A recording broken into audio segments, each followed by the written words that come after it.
Well, have I ever...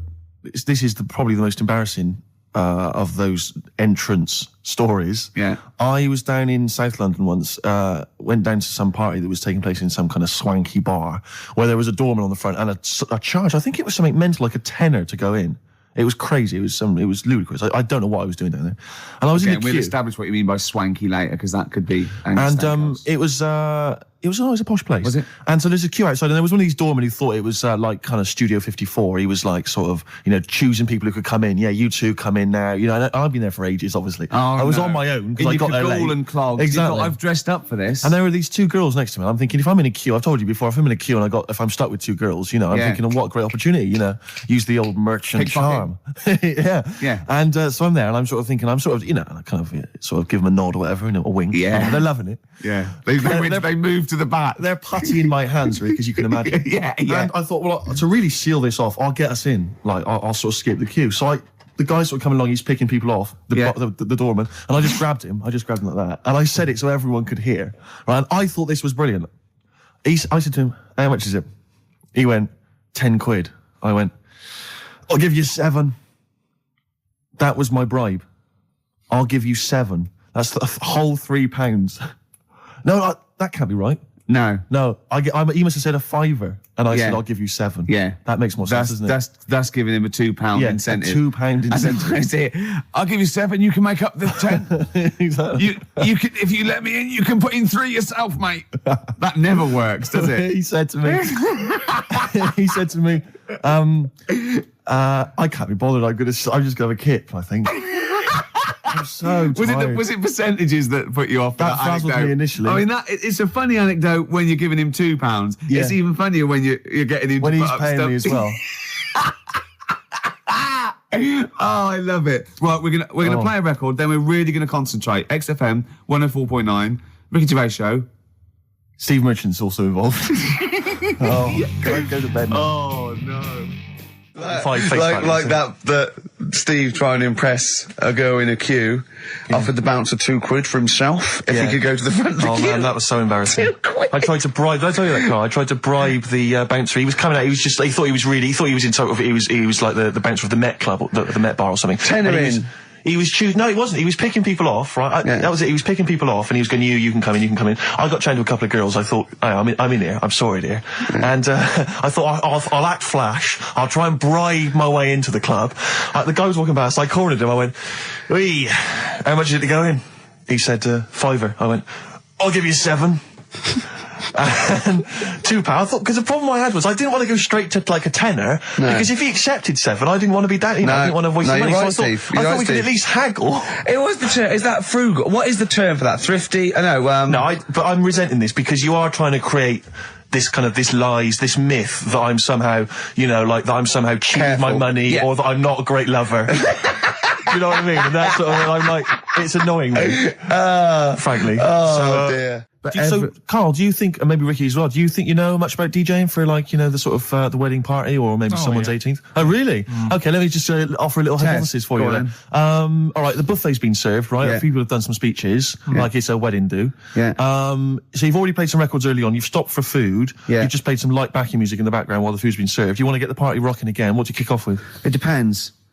I've already got it down to 2 or 3 records. Okay, I'd like to hear what they are. Well, I've got it down to Earth, Wind and Fire. Right. That'd be great. If there's, depending on, or you want to go a bit more modern, I'd probably start off with sort of Will Smith. Well, careful, Rick. I've got to bear in mind, it is a wedding do, so there's people from age 8 to 80. You got to cater to every market. Okay. Carl, what about you? See, this was back in 88, so... Yeah. Kylie. Yeah. Can I tell you what the definitive track is? Go on. Oh, What a Night, Frankie Valli and the Four Seasons. Ding, ding, ding. People don't realise what it is exactly. It's straight away. Ding, ding, ding. Bow, down, down, down, down. I can't actually play it. But, Oh, What a Night. Late December back in 60. That leads you straight into a 70s medley, and everyone's loving that. I'm thinking Bee Gees. There's going to probably be some kind of ABBA track, Dancing Queen, all going to storm. You're turning your noses up. I can tell you this, that we got bookings endless. People are going, you're amazing. I don't know how you do it. I wouldn't have got up. I would have sat there. Well, you might be, because you're one of those grouchy, you're one of those moody teenagers. Oh, I'm not going to dance to this. I'll tell you, the old ladies would have been up. the people with a decent bit of musical taste would be up. No, the first person to get up is a fat lady in a dress with bad ankles and a little kid who's got problems and he's in a little DJ. See, the problem with you two is you're not catering to the market. You're trying to be all sort of bohemian and kind of off, teach people about music and stuff. There's no place for Kylie, not at a mobile disco. Far too avant-garde. All right, kick it in. Grease Megamix. Play a record. Come on, Eileen. Have you got Come on, Eileen? Play that. What are you going to play? Love Shack. Coldplay. Excellent. Yellow. Well, you never It's the excellent single by Coldplay. It's Yellow. Oh, Yellow. That's Yellow by Coldplay. We're talking about embarrassing stories and stuff, and I don't know if I've told this on the radio before. Have I told you, Carl? I'm not sure. But this was when I was working at the BBC. This is not even long ago, and I'd moved to London, and I was fairly new in London. And I was working at the BBC, and I had this BBC hire car, and I've never told it. If there's anyone listening who works for the BBC, I don't know if I can still get in trouble for it. But this BBC hire car, and it was like I'd been ferrying kind of actors and people and production people around all day in this car. And I was driving back, it was quite late, it was about sort of 7 or 8, and I was driving back, and I pulled in to get some petrol to fill up the car every day. And I went into this garage to fill up some petrol, and I was there, and two blokes came in a white van, right? They sort of pulled into the forecourt, and I was filling up the car, and they went, "Hey, do you want to buy a couple of speakers?" And I said, "Yes, I do." Yeah. Because I'll tell you the reason. It was like I was so flattered that they thought I'd be the kind of bloke who would A, need some kind of classy speakers, and B, would like to buy them on the sly. Do you know what I mean? Yeah. I thought, they like the They've seen me. They've seen I look a bit of a hustler. Exactly. Yeah. I'm a street sort of guy. You can see by the way I use my walk. Exactly. Yeah. So I couldn't believe my luck. So they drove behind the garage, the little sort of garage bit at the back, and I went round there, sort of casually went round there, sort of locked the car, went round there. They went, open the back. You had 2 speakers in there. I said, "Are you sure these aren't knocked off, mate?" He went, No. We work for Dixon's. This is the story he spun me. We work for Dixon's, right? And we're delivery men. And if we make a delivery and the person's not there to sign for the goods, then we have to bring them back to the warehouse. But if we can sell them on the way back, then that's really good for Dixon's. Dixon's must love that. And instead of thinking, are you sure some kind of troubleshooter didn't... I mean, did someone going to go into Dixon's and go, you're not getting in the garage forecourt market? Jones. Exactly. Get a couple of lads in a white van. Exactly. Yeah. So anyway, I sort of bought this story, and I was a little bit dubious, and I went, right, let me hear them then. And he wired them up to the car stereo, and boom, boom, boom, they're playing. So it was some groovy hip-hop. I was thinking, great, these guys know what I'm into. Yeah. And he's giving me the talk and stuff. And I said, I'm a bit worried these are knocked off. He went, no, listen, we got a bloke at Dixon's who can confirm this is fine, right? Phone him up, use my mobile, right? And quote this reference number, right? So I phone out, they go, and I goes, I go, hi, some guys here in a garage forecourt trying to sell me some speakers. Just wanted to check. He went, it's fine. I went, should I just read the reference number or whatever? He went, if you want. And X14, and I'm like, yes, fine. Yeah. Okay. You know what that was, don't you? That was actually Mr. Dixon himself. Exactly. Yeah. Exactly. So I'm thinking, well, they sound great. They're giving me for a knockdown price. I'd say they were like 400 quid, they were like 200 quid or something. It was a good bargain. I was in the market for some speakers as well. Yeah. So, while they were loading it's them all kosher. I phoned Dixon. Exactly. I phoned Dixon's. That's fine. Yeah. So while they're loading them in the back of the BBC hire car, right? I'm in there paying for the petrol, right? And the guy who's serving goes, all right. He goes, what were you doing around the back with those blokes? Right? Because obviously there's security cameras filming this whole transaction, right? And he goes, what are you doing around the back? And I went, brilliantly, there's some old mates. Some of my mates were just having a chat and that. He went, oh, right, okay, like giving me obviously the evil eye. So I went back to the van. So I'm in the car now and I'm driving with one of the blokes who's in the van with me because I didn't have the money on me. So I had to go to the cash point to get the cash, right? So I'm driving with him and the other guy's following me in the van and he was like a northerner like you and he's giving it all the, all right, yeah, I tell him my girlfriend's a DJ, she's got some of these speakers, they're fantastic, and he's giving me this. And then my mind starts working. Now that I've got a bit of time to think, I'm thinking, wait a minute, this all sounds a bit dodgy. Yeah. It dawned on me, Rick. Fool, are you? You're streetwise. Exactly. You're streetwise, Steve. Not only that, I was thinking, how am I going to get them home? I've got to drop the car off at the BBC. How am I going to get these huge speakers back to where I live? And how can I pay for them? Because I've just spent £100 on Find the Lady with a couple of blokes in the square. It seemed like a fair game. Some of his friends were winning. But so I explained to him, I said, I can't get them back to like Brixton where I was living at the time. He went, don't worry, give us an extra 20 quid, we'll take them home for you. Oh, that's good. Delivery. They do a whole service, you see. And there's also a backup guarantee. Did they have the guarantee, the 3-month guarantee? They didn't. No. But I said, I'm not sure about that. He went, well, why don't you put them in a cab, send them back, and your housemates can collect it? I was like, oh, no, there'd be no one in. And I was beginning to sort of get a bit conscious of like, maybe this was a bit of a scam after all. So I pulled into like a little side road. And I said, I'm not sure I'm into this now, actually. He went, what are you talking about? It's 200 quid for a pair of speakers. It's a bargain. You never get a bargain like this, mate. I'm going, not too sure, actually. I don't think I want them. He went, 150 quid, mate. 150 quid. I went, no. He said, 100 quid now to you. And I'm thinking, thinking, wait a minute, this doesn't sound like the kind of work that Dixons would be doing. Dixons don't do that when I go in. This is it. Dixons never negotiate in that way. When I go there, look around and I leave, they go, where are you going? Exactly. I go, no, we'll have anything then. Have anything for a So quid. I stopped the car and the white van pulled up behind me with his mates in. Sure. And I said, can you get them out? I'm not interested. And he went, 100 quid, mate. Oh, you, and he was just going, you tosser, you obviously want some speakers. And he was having a go at me. So I was carrying the speakers out and putting them back in the white van. And he was just shouting at me. He was going, 70 quid. I was like, 70 quid from 200. This is ludicrous. You realise that wasn't Dixon's policy then. Exactly. They don't usually shout, you tosser, as you leave the, leave the shop and walk down Camden High Street. They're not usually shouting, you tosser. You should have took the offer of like the monthly payments they've got on at the moment. So I eventually put them in there and I sort of knocked the deal on the head and I got back in my car and they were in theirs and I just looked in the rearview mirror and they were punching the dashboard like with aggression and venom, like we let that deal slip through our fingers. And I've never been so terrified in my life. I just sat there and I was just thinking, oh my God, all I was thinking now is what if I go back to the BBC and they go, we've had a call from the police, the man at the garage, he saw you doing a dodgy deal. I love it. Yeah. Well, what you do is you put the hire car in a drain in your front garden and then go in and out of the toilet, just pouring bleach down or Ajax and they never know. Can you talk about your grandparents? Well, my grandparents, of course, the thing about my grandparents, I have mentioned this before. Yeah, I think they've got about 3 teeth between them. It's unbelievable. My grandfather... They're all their own, though. He was in the RAF in the war, right? And for some reason, he had problems with his teeth, and they pulled them all out, and they replaced them with a false set of false teeth. But during the wartime, I don't know whether this was just like what it was like during the war or just the 40s, but he had a kind of wooden plate put in with like some kind of fake teeth attached. Oh no. And he's never had that changed. So he's still got the wooden plate and about 3 teeth still hanging on it. Oh. It's just so he and my grandmother combined, they cannot eat anything that's kind of solid. So they will literally get up for Christmas dinner. They'll get up and they'll put the meat on like it's sort of 6 a.m, go back to bed for the day, get up and eat it about 9 o'clock at night. And the best compliment you can have if you've cooked dinner for my grandparents is, oh, this is lovely. You can suck it away. Yeah. Imagine that. Why don't they just liquidise it? Have a nice little roast smoothie. They have done in the past. Really, and a little apple crumble smoothie to follow. If we take them out to eat, like at a restaurant or something, we've got to phone ahead to make sure there's fish on the menu. Really? Because they can only have fish. But then the bones, you see, that's a problem for them. Well, you can take the bones out of fish, can't you, and sort of mash it up? Yeah, but the eyes are going Steve, as well. Could I suggest the fish cake? It's already mashed. It's with the potato. It's in a crispy crumb, which doesn't hurt anyone, whether you got teeth or not. Rick, can I go on? Make a little... Yeah. I just want to make it... Because obviously not everyone's as fortunate at Christmas, Rick, no. as us. What about the vegetarians? What are they eating? A nut cutlet. What the hell is a lovely little nut cutlet. Can't they have like tofu, but in the shape of a turkey? But I love the fact that so often, certainly your Linda McCartney veggie items, they always try to fool you into thinking it's the real thing. Some veggie sausages that they've injected with something so they'll taste like sausages. Yeah.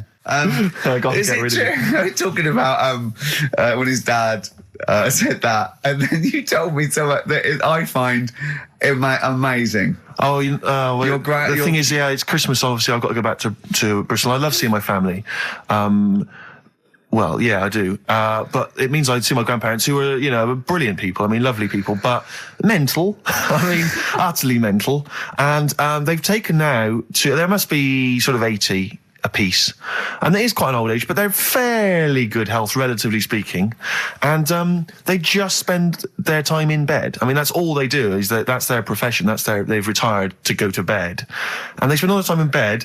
I tell you what they're like. They're like that old guy, they're like all that old family in Charlie and the Chocolate Factory. Oh, yeah. Remember, none of them had got up for like 25 years. Yeah. And you said that they go to bed and they go to sleep, but then when they wake up, what they do is put an extra pillow so they're slightly more upright, and that's them in the day in bed. That's the daytime thing. But they get up and cook and stuff. What they do is they've got about 6 teeth between them. I mean, my grandmother needs false teeth, but refuses to go and have the old ones extracted and the false teeth fitted. So she's working with about 3 or 4 teeth. Oh. My grandfather had false teeth given to him during the war. Wooden ones? Well, it was plastic teeth on a wooden pallet, right, that sits at the top of the mouth. He's still got the wooden pallet, but most of the teeth have come off.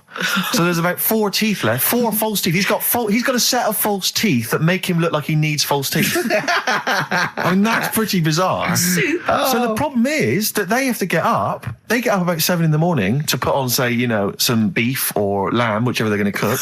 They put it on at 6 a.m, 7 a.m, so that by the time they eat it at 6 at night, eat, they can use the phrase, this is what a good meal is for my grandparents, if they can use the phrase, oh, that's lovely, you could suck it away. You could suck it away. Who wants that from a roast dinner? You may as well blend it up and serve it as a broth. I don't want that phrase coming from old people without teeth. No, indeed. Because it must remind you of your rent boy days. Exactly. It brings it all flooding back. Oh, God. Flooding's the word. Exactly. Should we play a record before we get really disgusting about your grandparents and blowjobs? That is the worst thing we've said the word blowjob far too many times today. And in the same sentence as you... I can't believe. Anyway. And it's Christmas. Yeah. Oh, dear. You know, I've said in the past to you, Rick, that my grandparents, so I love them dearly, but it's like for the last 30 years they've been waiting to die. I know. It's like they just sort of, it's like, you know, the novelty wore off of life. Life in the 50s. Yeah, they got kind of bored of it. Life, in the 40s, it was brilliant. All sat around the old Joanna as the bombs fell, singing. They loved that. The 50s, you know, that was great as well, because that was the post-war years. It was, you know, it was a bit tight in the pocket, but it was all right. Everyone pulled together. Then the 60s came along, all the crazy music, the funny hair. Let's stay in bed. Exactly. They basically stayed in bed. And it was one Christmas when my grandmother said to my dad, what do you like for Christmas? What do you fancy for Christmas? And this must have been, well, I don't know, 20 years ago. She said, what do you fancy for Christmas, Ron? And he went, well, you know, I could do with a nice big kind of warm winter overcoat. She said, don't worry about that. She said, don't worry about that, because your father will be dead soon. It's right, you can have his. Meaning my granddad. Well, to be honest with you, my father's still waiting. Which is good news. Good news for my grandfather. Less good news for my dad. He's freezing. He's freezing. He finds out, how is he today? He's fine. Oh, okay. Oh, I'm freezing. It's such a weird mindset, that. I think that, to me, is what sums up people from that older generation, the 40s and 50s. And it seems to me that you've got that kind of mindset. It's like you were born in the 30s. And whenever you talk of your childhood, it's like you had like a baked potato to take to school. And a hoop and a stick as a Christmas gift. The other thing is, I think that that sort of generation, it seems that the man is dependent on the woman. There's a total dependence. Oh, absolutely, If she dies, he's done. Yes. He's done for. Just pine away. If he dies, she's got 30 years of pottering. Absolutely, yeah. Do you know what I mean? Yeah, and going to, like, you know, the youth club and the church. I mean, It's sort of like that. It's sad. Of course, it's sad for them, but it's not the end of their life. No, sure. And it sort of is the other way around. I don't know why that is. Yeah. It's terrible. That's a little melancholy thought for. I know. I've really you brought it down. You've brought it down. I've brought it. This isn't a nice show at all. This is terrible. Well, we're going to have people just killing themselves. Yeah. Listen, let me just tell you briefly, this is another example of how people can just exploit you and make fun of you when you're tall. Yeah. I was quite tall. I've always been like about 6'7" for quite a while now. And when I was about 16, I went to a big New Year's celebration in Bristol, where I come from. And everyone kind of congregates in this big sort of part of town, and there's sort of people dancing around, like in Trafalgar Square. And I was there, like, somehow I just picked up a balloon somewhere along the line, one of those kind of helium sort of balloons, and I was holding that, sort of dancing around. And these two girls came up to me, and I was thinking, yeah, okay, you know, it's New Year's Eve, brilliant, you know, that's my kind of party. Yeah. They came up, they went, hey. Once a year. And they said, you going to be here for long? And I went, well, maybe. And they said, it's just that we've arranged to meet back at you in about an hour. I went, what do you mean? I went, well, it's just because we can see you wherever you are. Don't worry, you can move around and stuff. We'll see you with the balloon. Just arranged to meet some friends. I love that. A landmark. So, like, pilots use that. Oh, we're just coming in. When we see Steve Merchant, we'll be descending to Bristol Temple Mead. What's really funny is New Year's Eve, Trafalgar Square, you got a huge column, but they use Steve as like the meeting point. Steve's got a huge column. Brilliant, Rick. Well done.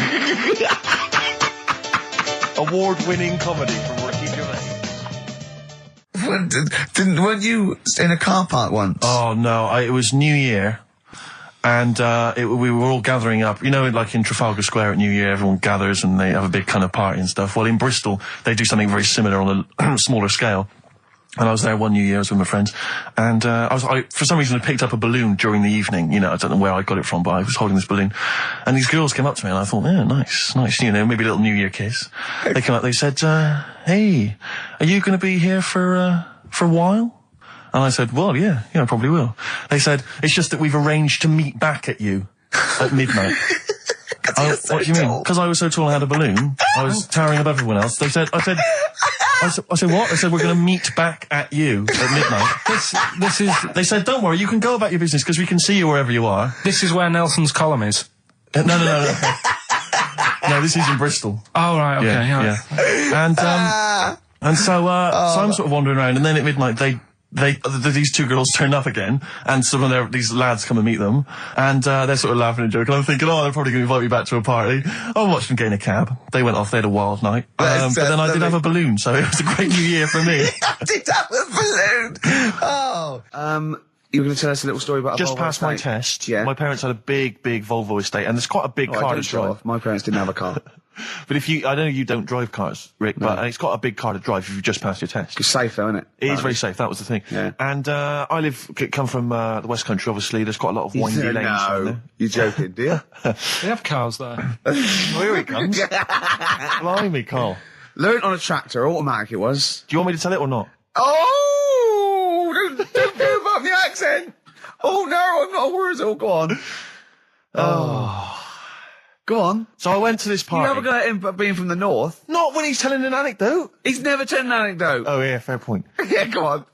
So I went to a party, and I was quite excited because I had the car, the motor, and there was a chick heading down to the party that I was like, I had my eye on. And I thought, now I've got a car, and going to the party, it's going to be amazing, right? And various friends had said, like, can we get a lift? I thought, yeah, groovy. Yeah, I'll pick up the chick as well, who was a friend of a friend. Yeah. So cruising down to the party in the motor, the Volvo estate, and there's nothing sexier than that. Slipping a little bit of Billy Joel on the stereo or whatever. Something classic. Exactly. And maybe it was Billy Ocean. I think maybe it was quite a Billy. Maybe it was thing. Get Out of My Dreams, Get Into My Car. Ideally. Yeah. So I get to the party, and inevitably it was one of those house parties where the chick that I had my eye on, she kind of was chatting to other guys, and she wasn't really paying attention to me, and I was sort of... Playing hard to get, was she again? Same old story. Oh, they make me They laugh. know how to tease, don't they, the ladies? They make me laugh. Who are they kidding? So I'd follow her like a dog, from room to room. Yeah. And watch her Quite while... literally. Sometimes he was barking. Yeah. And while, just watch her while she talked to other blokes. And then, obviously because I was driving, I wasn't drinking, so I was not really enjoying myself. And then somebody said, should we go and pick up Vera? And I thought, right, okay. And they went, Steve's got a car, let's all leap in there, we'll go pick up Vera. And this girl was like up for it as well, so I thought, brilliant, I'll be back in the car with her, away from all these lads. Yeah. One guy she had her eye on, he came as well, I was a little bit annoyed. Yeah. But anyway, he was in the car, so I'm driving down these country lanes, just driving along, and they're directing me, they're saying, go left here, go right. And then suddenly we stop, and one of them goes, just drive into that field, this pitch black field, right? And I'm sort of, well, it is my parents' car. Just drive in the field, Steve. I'm thinking, well, I don't want to, not seem like I'm a hard, cool, crazy kind of guy, because the chick's in the car. So drove the car into the field. They all leapt out, started running off into the darkness, shouting, Vera, Vera, Vera, where are you? So I'm just sort of sat there in the car, waiting. Wasn't Vera Lynn, was it? Because she likes to hide in fields. Bizarrely, it wasn't. Right. It was just, I was just left in the car on my own with Billy Ocean, and suddenly, out of the darkness, they come back holding a Vietnamese pot-bellied pig that they had stole from a nearby farm, and they knew that the pig was called Vera because someone knew the farmer or something. Anyway, so they got this pig, so now they're going, I'll put the pig in the back of the car, we'll take it back to the party, it'll be hilarious. I'm thinking, well, I'm not sure I want a pig and all its, piggy crap in the car, right, crammed in there. But they say, yeah, so obviously I'm thinking again, I don't want to look like I'm, a nerd. I'm terrified of that, Rick, ever happened. Yeah. So, So you go, hey, bring the pig into the car. Exactly. I'm no nerd. Exactly. Yeah, go on. So now we drive off again. I got this pig kind of screeching in the back of the car. And, they say, stop again. Let's do some cow tipping. And they do that old thing, about the fact because cows sleep standing up, don't they? So you can push a cow over and stuff. Yeah. So they're having a wild time, hilarious. So this time, now we get to a sort of dead end in the road. And, they say, well, turn around, let's go back to the party. And I'm thinking, fine. Try and do a 3-point turn in this very narrow country lane, right? Get the Volvo estate wedged horizontally across the road. Can't get it out, just can't seem to sort it out. I don't know what, I'm panicking because there's a pig in the car, right? And, local disgruntled farmers, right? People drunk, partying, probably off their head on some kind of weed. Rick. Was it loads of blokes with pitchforks and flaming torches Exactly. going, burn him. He's playing with our pig. Exactly that. And so that, I was so terrified that all I could think was they're going to have to send a helicopter to lower a magnet onto the top of the car to lift the car up and put it the right way around. You used to read a lot of comics, didn't you? Yeah. So, do you know what I started doing? What? Crying. Did you really? Yeah. Why? So started crying, just very slightly, started getting upset. And the other guy that the girl fancied, he had to get into the driving seat and sort it out for me by slowly edging forward So and that's backwards. the worst bit of the whole story. Yeah, edging slowly back and forwards. He just sorted it out, just slowly worked the car back round, and then we were off. You're just gently weeping. Just gently where weeping in the back. The bloke had just taken the bird that you saw from a distance. Exactly. That was basically your wife in your head by then. Oh, yeah. Wasn't it? I can't We were believe it. happily married with a pig for a child. Don't joke, that could happen. I know. The pigs come, if you like. Sorry? What? What did you say? What did you say? What did you say? When you do what, Carl? What? What did you say? No, what did you say? Because I don't want to have to go to the radio authority again. What did you say then? Just remember. We are going out live, Carl. Yeah, remember Tom Binns, right? What did you say? What I'm saying is, why were they shouting Vera? Because pigs don't come to the name, do they? Hey? I don't know the ins and outs of pig, how to lure a pig into your trap. Can I just tell you some very, very interesting things about pigs? Please do.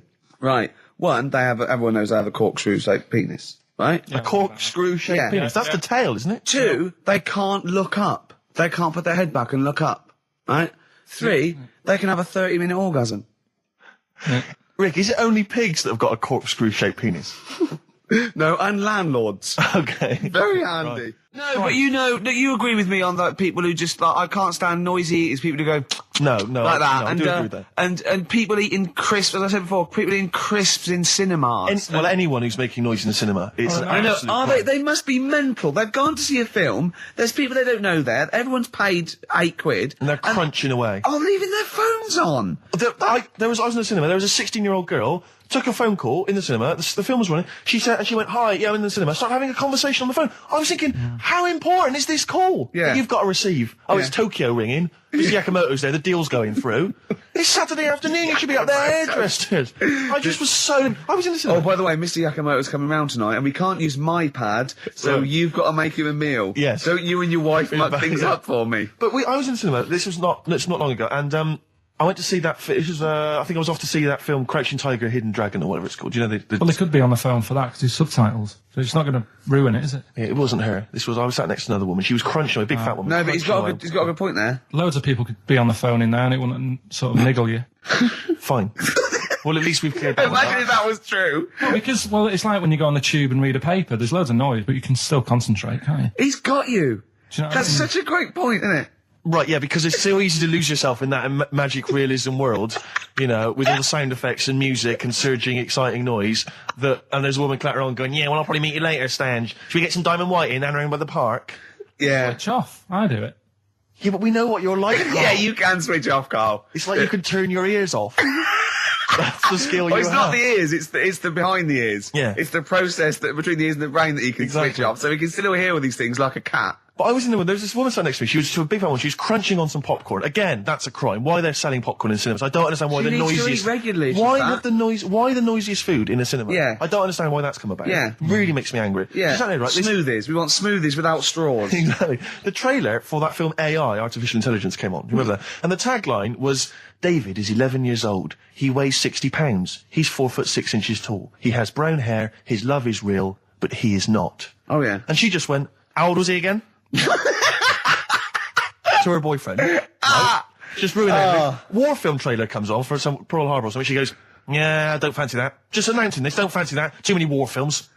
So then the trailer, then the opening credit comes on for Crouching Tiger. And before that, that thing that comes up that says it's signed by the BBFC and it has the kind of certificate and everything, and that certificate to say what age you have to be to see it. That came up, and it said Crouching Tiger, Hidden Dragon, in brackets subtitles. She went, "It's not subtitled, is it?" I thought this was the most famous foreign film for years. It won Oscars. It was a huge film. Everyone knew it was foreign. She goes, it went, and so the credits begin. It says Crouching Tiger, Hidden Dragon. She went, "Stupid name for a film." What? She just She wanted paid it. to see it. She was with her boyfriend. So then it starts, right? And obviously it's in Japanese or Mandarin or something. She's like, yeah, and they're all talking in Japanese. Japanese or Mandarin. Whatever it is. So they're speaking in this, Japanese language, Oriental language. And she's going, "Don't they sound stupid? Hot ching chong chong chong chong chong. Don't they sound stupid?" She was going, and then the subtitles come up, and it's quite a weird kind of strange language they're talking. And she was going, "Can't make the subtitles out either. It's both gobbledygook." Just wittering on every step of the film. I totally agree with you. But what I like in your telling of it, I know you start getting quite I'm emotional. genuinely livid. But she went, Mandarin or Japanese, some weird language. Well, I don't know what it was. It's a strange language. It's a strange language. Well, anyway. Oh, dear. So then I moved. I climbed over several seats, made a big huff of, make a big show of moving. Yeah. Sat next to a guy on the phone, just chatting on the phone. Oh, I'd have gone mental at that. So now I hate that film. I didn't enjoy it. I don't like seeing it. I don't want to even think of it. It's subtitles, isn't it? Well, rubbish. That's why I get videos. Yeah, I should have thought that through, Carl. You're absolutely right. Lamb Chop? Yeah, let's play Lamb Chop. This is brilliant. This is from this CD that came out recently with Uncut magazine. Occasionally they put out some quite interesting free CDs. And this was one that had various covers of Rolling Stones songs. And a lot of them were, quite shoddy, but this was a brilliant, specially done, I think, for the CD. It's Lamb Chop doing a version of quite an obscure Rolling Stones song called Backstreet Girl. It's just beautiful. Let's hear it. Steve, you got any other toilet-related anecdotes? Rick, my life is just full of toilet trauma. Yeah. And Carl, you may not realise this, but a while back I used to host, this is bizarre, I used to host a radio show on the BBC World Service, right? Now, if you want someone who's the voice of integrity, the voice of intelligence, the voice of a nation, you're going to come to me. That's obvious. And I was broadcasting, so now they've got listeners of something like 50, 60 million people around the world. It's mental, the listenership of the World Service. And I used to host this show with someone It's a big place, Steve. The World? Yeah. You're absolutely right. And anyway, so I had to be into Bush House where they broadcast from 10 o'clock every Friday morning to broadcast around the world to 50 million people, right? And one week, I went to the toilet in my house, right? Everyone had left. I got there a bit late. I got up a bit late. Already against me. The clock was already against me. Had to be there at 10 o'clock, broadcast around the world. And we got 2 toilets in our house, downstairs one, right? And the door had already been a bit dodgy. It was one of those doors where you had to give it a bit of a kick as you went in. It was getting a bit tight. I don't know what the wood was expanding or something. I'm in there. And same thing again happens. No toilet paper. I think, oh, God, I'm going to have to somehow kind of make it up. Why don't you check first? I normally do, Rick. It's just on certain occasions when I'm bleary-eyed or something, I forget, or occasionally I forget. Normally I do check. Right. And you've got to bear in mind that it's not like this is happening every week. This is over the course of many years that these incidents have accumulated. So you've condensed them. For the purposes of this anecdote. Sure. Yeah. Yes. And great. You're just brilliant. Keeping the pace up of an anecdote there, Rick. You've just drawn in. I don't know where I am now. Anyway, I know where I am. I'm trapped in a toilet with no toilet paper. That's where I am. And I'm thinking maybe I peel off some of the wallpaper, things like that. But there's nothing I can do. I got to go upstairs. Well, exactly. But I have to go upstairs and find toilet paper. Was there any? There wasn't. There wasn't. Oh. I'll have to go upstairs and maybe find a notepad or something like that. Oh. And so I try the door. Right, the door's wedged. And I'm pulling on the door, and I can't get the door open. It's just like it won't come open, and it's already. And I knew it was going to come to this at some point. Like this is like the clock's ticking. I'm trying to pull the door open, trousers around my ankles again, and I'm thinking, well, what I could do is I could open the window, I suppose, and try and climb out, but not really because I got the trousers around the ankles. And that's or if it was raining, just stick your ass out. 2 birds with one stone. Sadly, it was a beautiful day, Rick. I call it the World Bee Day. And so. So what I'm thinking is, I got my mobile phone in there, luckily, because it's in my pocket. I'm thinking, well, maybe I can phone, I would seriously... Kleenex. Maybe I'll phone the fire brigade. At this point, I mean, just dried. No, it hadn't. It was... Hold on. Was that little puppy not around? Because sometimes you can call that, it's got a little bit wrapped round it. Listen. Or just use the puppy itself. There's 50 million people around the world going to hear my voice in 30 minutes. Exactly. And where's Steve? He's not locked in a toilet again, is he? Exactly. Oh, no. So I'm thinking about phoning the fire brigade, and I'm thinking, like, if I do that, it's going to be the first call that goes straight on the speakerphone. Yeah. For like the entire fire brigade service everywhere. With a butch hero carrying you down over his shoulders with your trousers around your ankles. Exactly. Can I just not pull him up? No. You've got to be taught a lesson. Yeah. But I imagine the idea of phoning up and going, hello there, I'm trapped in a room in my house. Oh yeah, which one is it? Oh, I don't need to know. It's quite small. Is it? Yeah. It's not the toilet, is it? Because we don't want to come and rescue someone who's trapped in the toilet. Which service do you require? Paper? So I think I can't find the fire brigade, the clock's ticking. So then I think one of my housemates is still in the house, but still asleep. So I phone the house number. Right, phone rings and rings and rings for ages. And eventually he answers the phone, right? Gets out of bed, answers the phone, yeah. Hi, it's Steve. All right, what's wrong? What are you doing? What are you doing? Yeah. All right, yeah. I didn't wait, don't know. What are you doing? Just in the toilet. Just downstairs in the toilet. Oh, yeah, what are you doing? Well, I've finished what I'm... Have you got any toilet paper? Any bog roll? Yeah. So he had to, kind of scrape together a few bits of paper, and sort of tinfoil or whatever he could find in the house. A cactus. Right? Oh, no. Pass it underneath the door. Right? And then I said, can you move away from the door because I don't want you to hear me as I'm, wiping the And so you he didn't say that? Yeah, well, I didn't want him to, that's embarrassing. Sorry, that's embarrassing. What were you wiping it with? Not tumbleweed. What do you mean? What noise? I know what you mean. Yeah. No, exactly. Right. So then I say, right, can you smash Why was he hovering? Why didn't he want to walk away? Will you keep what was it outside with a glass to his ear? Yeah. Thankfully there was a window in the door, but it was frosted glass. You could just see my semi-naked body moving around. And so eventually I said to him, look, listen, I'm going to need you to sort of kick the door in. He said, well, I don't want to kick the door in because you're going to have to pay for it, aren't we? I go, yeah, but I got to go to the World Service. Well, yeah. And he was a lovely man. He's the weakest man you've ever come across. It's like if there's one person you don't want to have to throw their body weight against the door, it was him. He's like he'll snap before the door will. So he's smashing against This the door. sounds like a fetish to me, then. He went in there and there you were naked with lots of toilet paper. And you go, oh, you've broken the door down and there I am naked. Again. Oh, you've rumbled me, Rick. I wish I'd not told that embarrassing story on the radio. Like it wasn't embarrassing enough, you've just got to make it slightly more seedy. Oh, so did he get it down? He did it, yeah, and I got to the World Service with like minutes to spare. Oh. And interestingly, I told that story to 50 million people around the world. You're joking. Yeah. Did they understand? I think so. I mean, is that a bit of a problem when you're on the World Service, like thinking of things that everyone can understand? Yes. Because you can't. It's a bit like when talking to you, Carl. Yeah, exactly, Carl. I think you're on thin ice there, worried about people understanding what you're saying. No, but you can't talk about stuff that's on the telly and that, because some people say, well, we haven't even got a telly here. Oh, yeah, you're listening to XFM 104.9. Yeah. So let's carry on. Let's continue. Well, absolutely. Well, obviously, Carl was out with me last night, and he saw that I'm, he knows I'm a ladies' man, and that was obvious. Carl, you could see the vibe around me, couldn't you? When the chicks were talking to me, and just remembered recently, actually, I was on a train coming back from hometown Bristol, and I was on the train, and this girl walks on, good-looking girl. I thought, hey, a largely empty carriage. I'm thinking, my luck's in, because I take every opportunity, Carl. That's the thing about me, I don't choose. She was a good-looking girl. She sat down. I thought she sat down right near me. I thought, brilliant. As this guy comes up behind her, and says, I think that's probably a boyfriend or something, sits down next to her. And I listened in on the conversation, obviously, because I'm pretending to read. It was very clever. I read the same page for hours, so I was pretending to listen. I was listening, but pretending to read. And I realised that it's not her boyfriend or anything. It's just some guy she's met on the platform. And I'm thinking, brilliant. If she's the kind of girl who's just going to start talking to someone, on a platform, on a train, brilliant, I'm going to be in here. Because he was only going one stop. So I'm thinking, what's the worst that can happen? He'll nick off, I'll get chatting to her, and who knows, I could join the... is there a train equivalent? Foot High Club. The Foot High Club, brilliant. And so I'm excited, I'm listening in. And it turns out that they're both kind of graduates who've just finished university, or they're coming to their finals or something. And they're chatting away, and he's making a couple of witticisms, and she's kind of tittering at his jokes. I'm thinking, well, I'll tell you this, if she's laughing at this kind of material, I am going to blow her away, with my kind of anecdotes and wry observations, It was weak stuff, I got to be honest. Really? He was coming out with nothing. He was running on empty, as far as I'm concerned. Yeah. And she was loving it. So I'm thinking, brilliant, I'm going to be right in here. And then they get moving on to higher brow things, and I think she was going to study kind of Marxism or something like that, or communism, something. And she was asking him, by way of conversation, she was asking him what he knew about Marxism, And he was fumbling for his vague knowledge of it that he had in his life. And I'm just sat there thinking, come on, love, in any given capitalist environment, the proletariat will revolt against their oppression by the bourgeoisie, and after a brief period of socialist rule, emerges a classist society governed by community cooperation. Well, if that sort of talk wouldn't get a woman hot, I don't know what you'd use then. If Marx and Engels is not going to get a woman sweaty down below, then nothing is. Then my name is You're not just Steve biding your time. Exactly. I'm just going to go in for the kill any minute.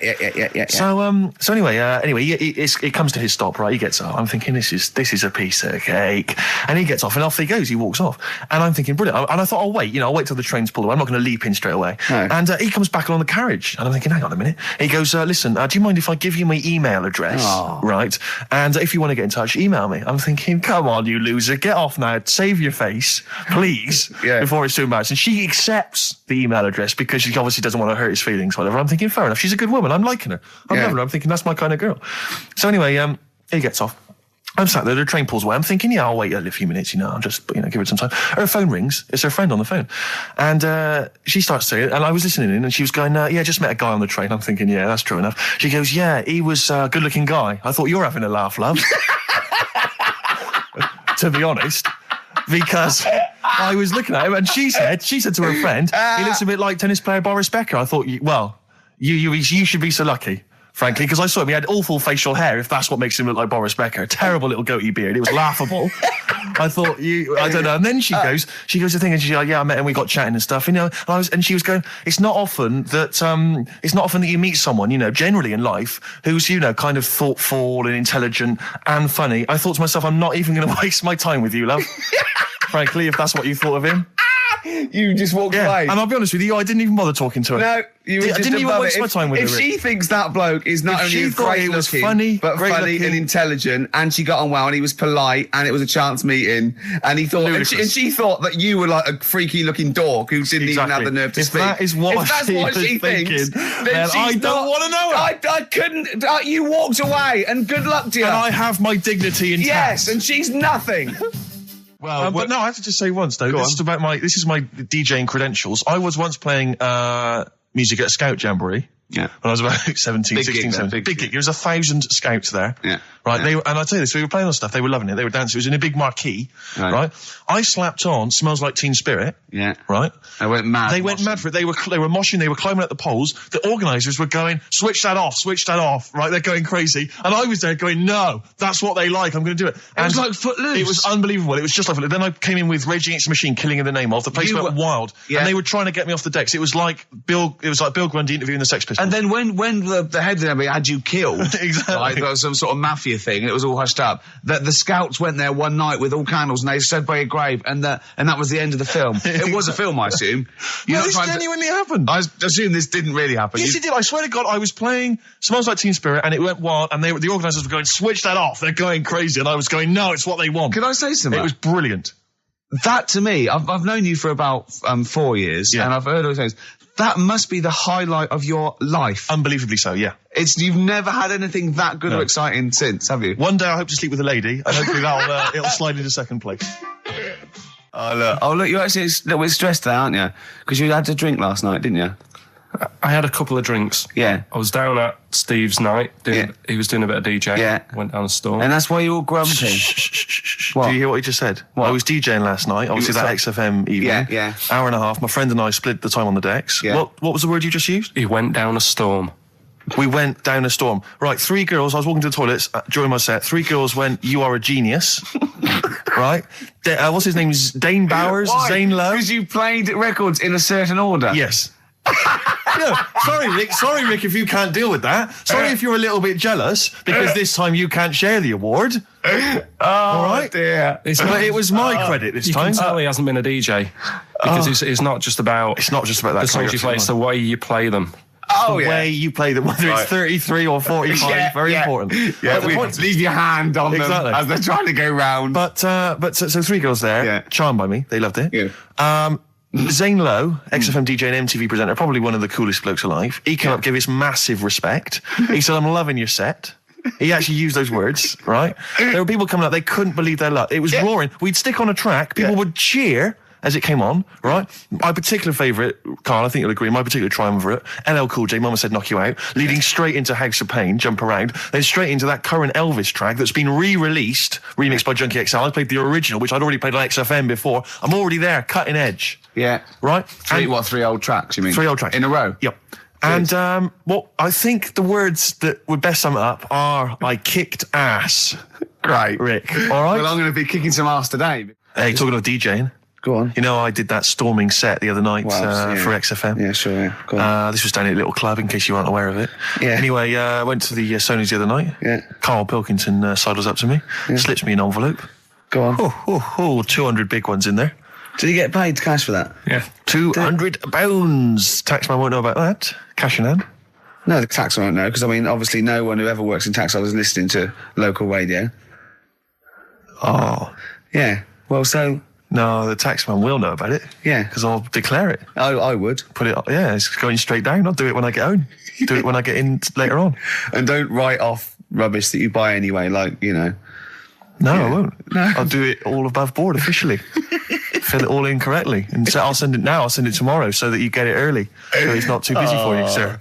Oh, never mind. But Rick, I just need to mention something quickly to you. When did I last see you? I saw you yesterday, didn't I? Yeah. Because we went up to Edinburgh yesterday. We were very nicely invited to go and talk at the Edinburgh International Television Festival. It was quite a big deal. We went up there and we were interviewed. And Ricky chose to go on the train because it takes like 4 hours. Is it 4.5 hours or something on the train? But it's quite leisurely. It's quite sort of gentlemanly thing to do. Yeah. I opted to go for the plane option and fly up there. More modern. Exactly. And they bankrolled that. They paid for it all, and that was all not very nice. And as I recall, when I last saw you, we got a cab, didn't we? And you asked if you could get the cab to drop you off at the train station. Yeah. And then it took me on to the airport. Yeah. Did I? Now that was before. The last time I saw you was before I got to the airport and missed my flight, wasn't it? Because I had to drop you off in the centre of town. Yeah, no, that was just before I had to pay £165 to upgrade to another ticket. How did you not tell me that in the last hour? £165, Ricky. I had to pay because we dropped you off at the train station. So, I mean, do you want to go halves on that, or how do you want to deal with that? How do you want to sort that whole mess out? Why were you late? Why was I late? Because we dropped you off in the centre of Edinburgh, and do you know how hard it is to get out of Edinburgh in rush hour traffic? But it was only 3 minutes away, so you'd have missed it anyway. No, because if we'd gone the other direction, it would have been 20 minutes. It took me like an hour to get to the airport. And I got there, and the plane had already left, and the cabbie was just laughing. He was saying, we're never going to make it. He goes, you were a religious man, you better start praying. I thought he was being facetious. He was absolutely right. £165. But hold on, why didn't he tell you that when he picked up at 4:15? It makes you wonder.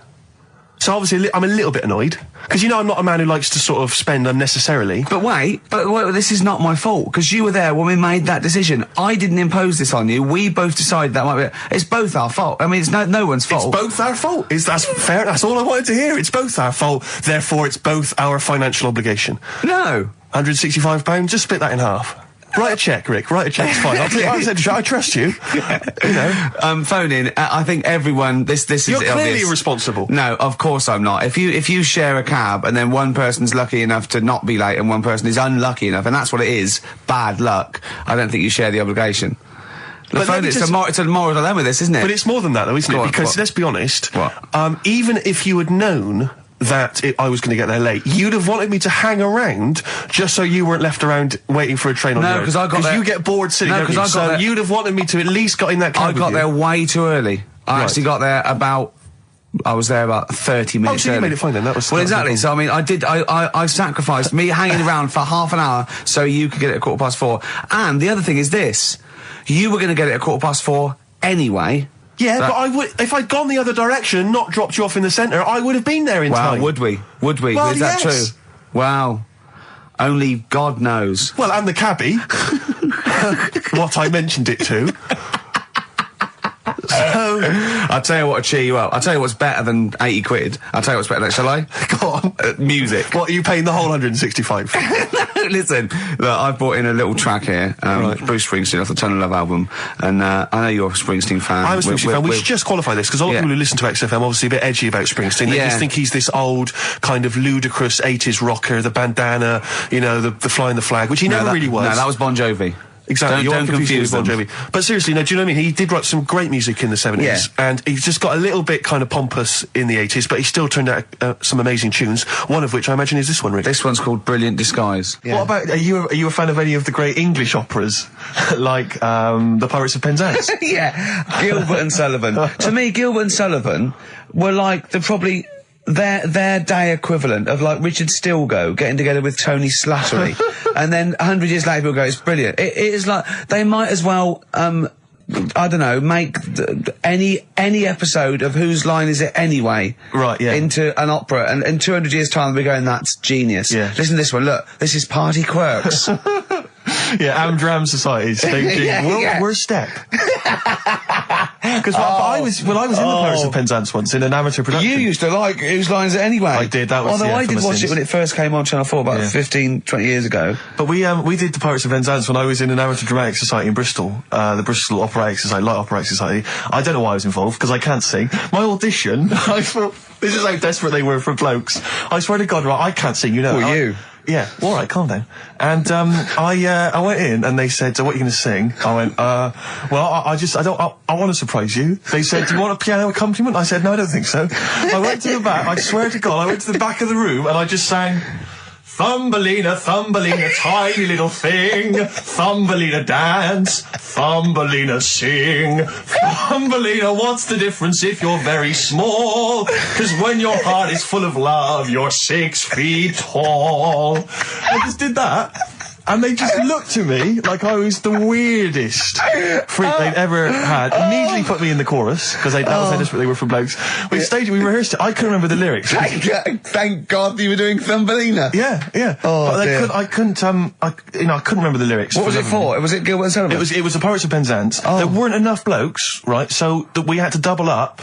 So some of the pirates had to double up as the policemen who were chasing the pirates. A little bit problematic in the scene when the policemen and the pirates have a fight. That was a little bit tricky. And the worst thing, so there's this sequence where, like, the daughters of the Major General all kind of like, oh, beautiful, something like, oh, beautiful little girls are we, la la la la la la la. And the women they must have all been over 40. I mean, real kind of toothless crones creeping around in their 90s. Is it the sort of women that buy one of those sort of porcelain dolls from the TV and go, look, I've had a baby. It's not a real baby. It is a real baby. I'm going to stab you. Yeah. One of those. Exactly. It's the sort of women that you'd see maybe on TV's Bargain Hunt. The kind of contestants you get on there.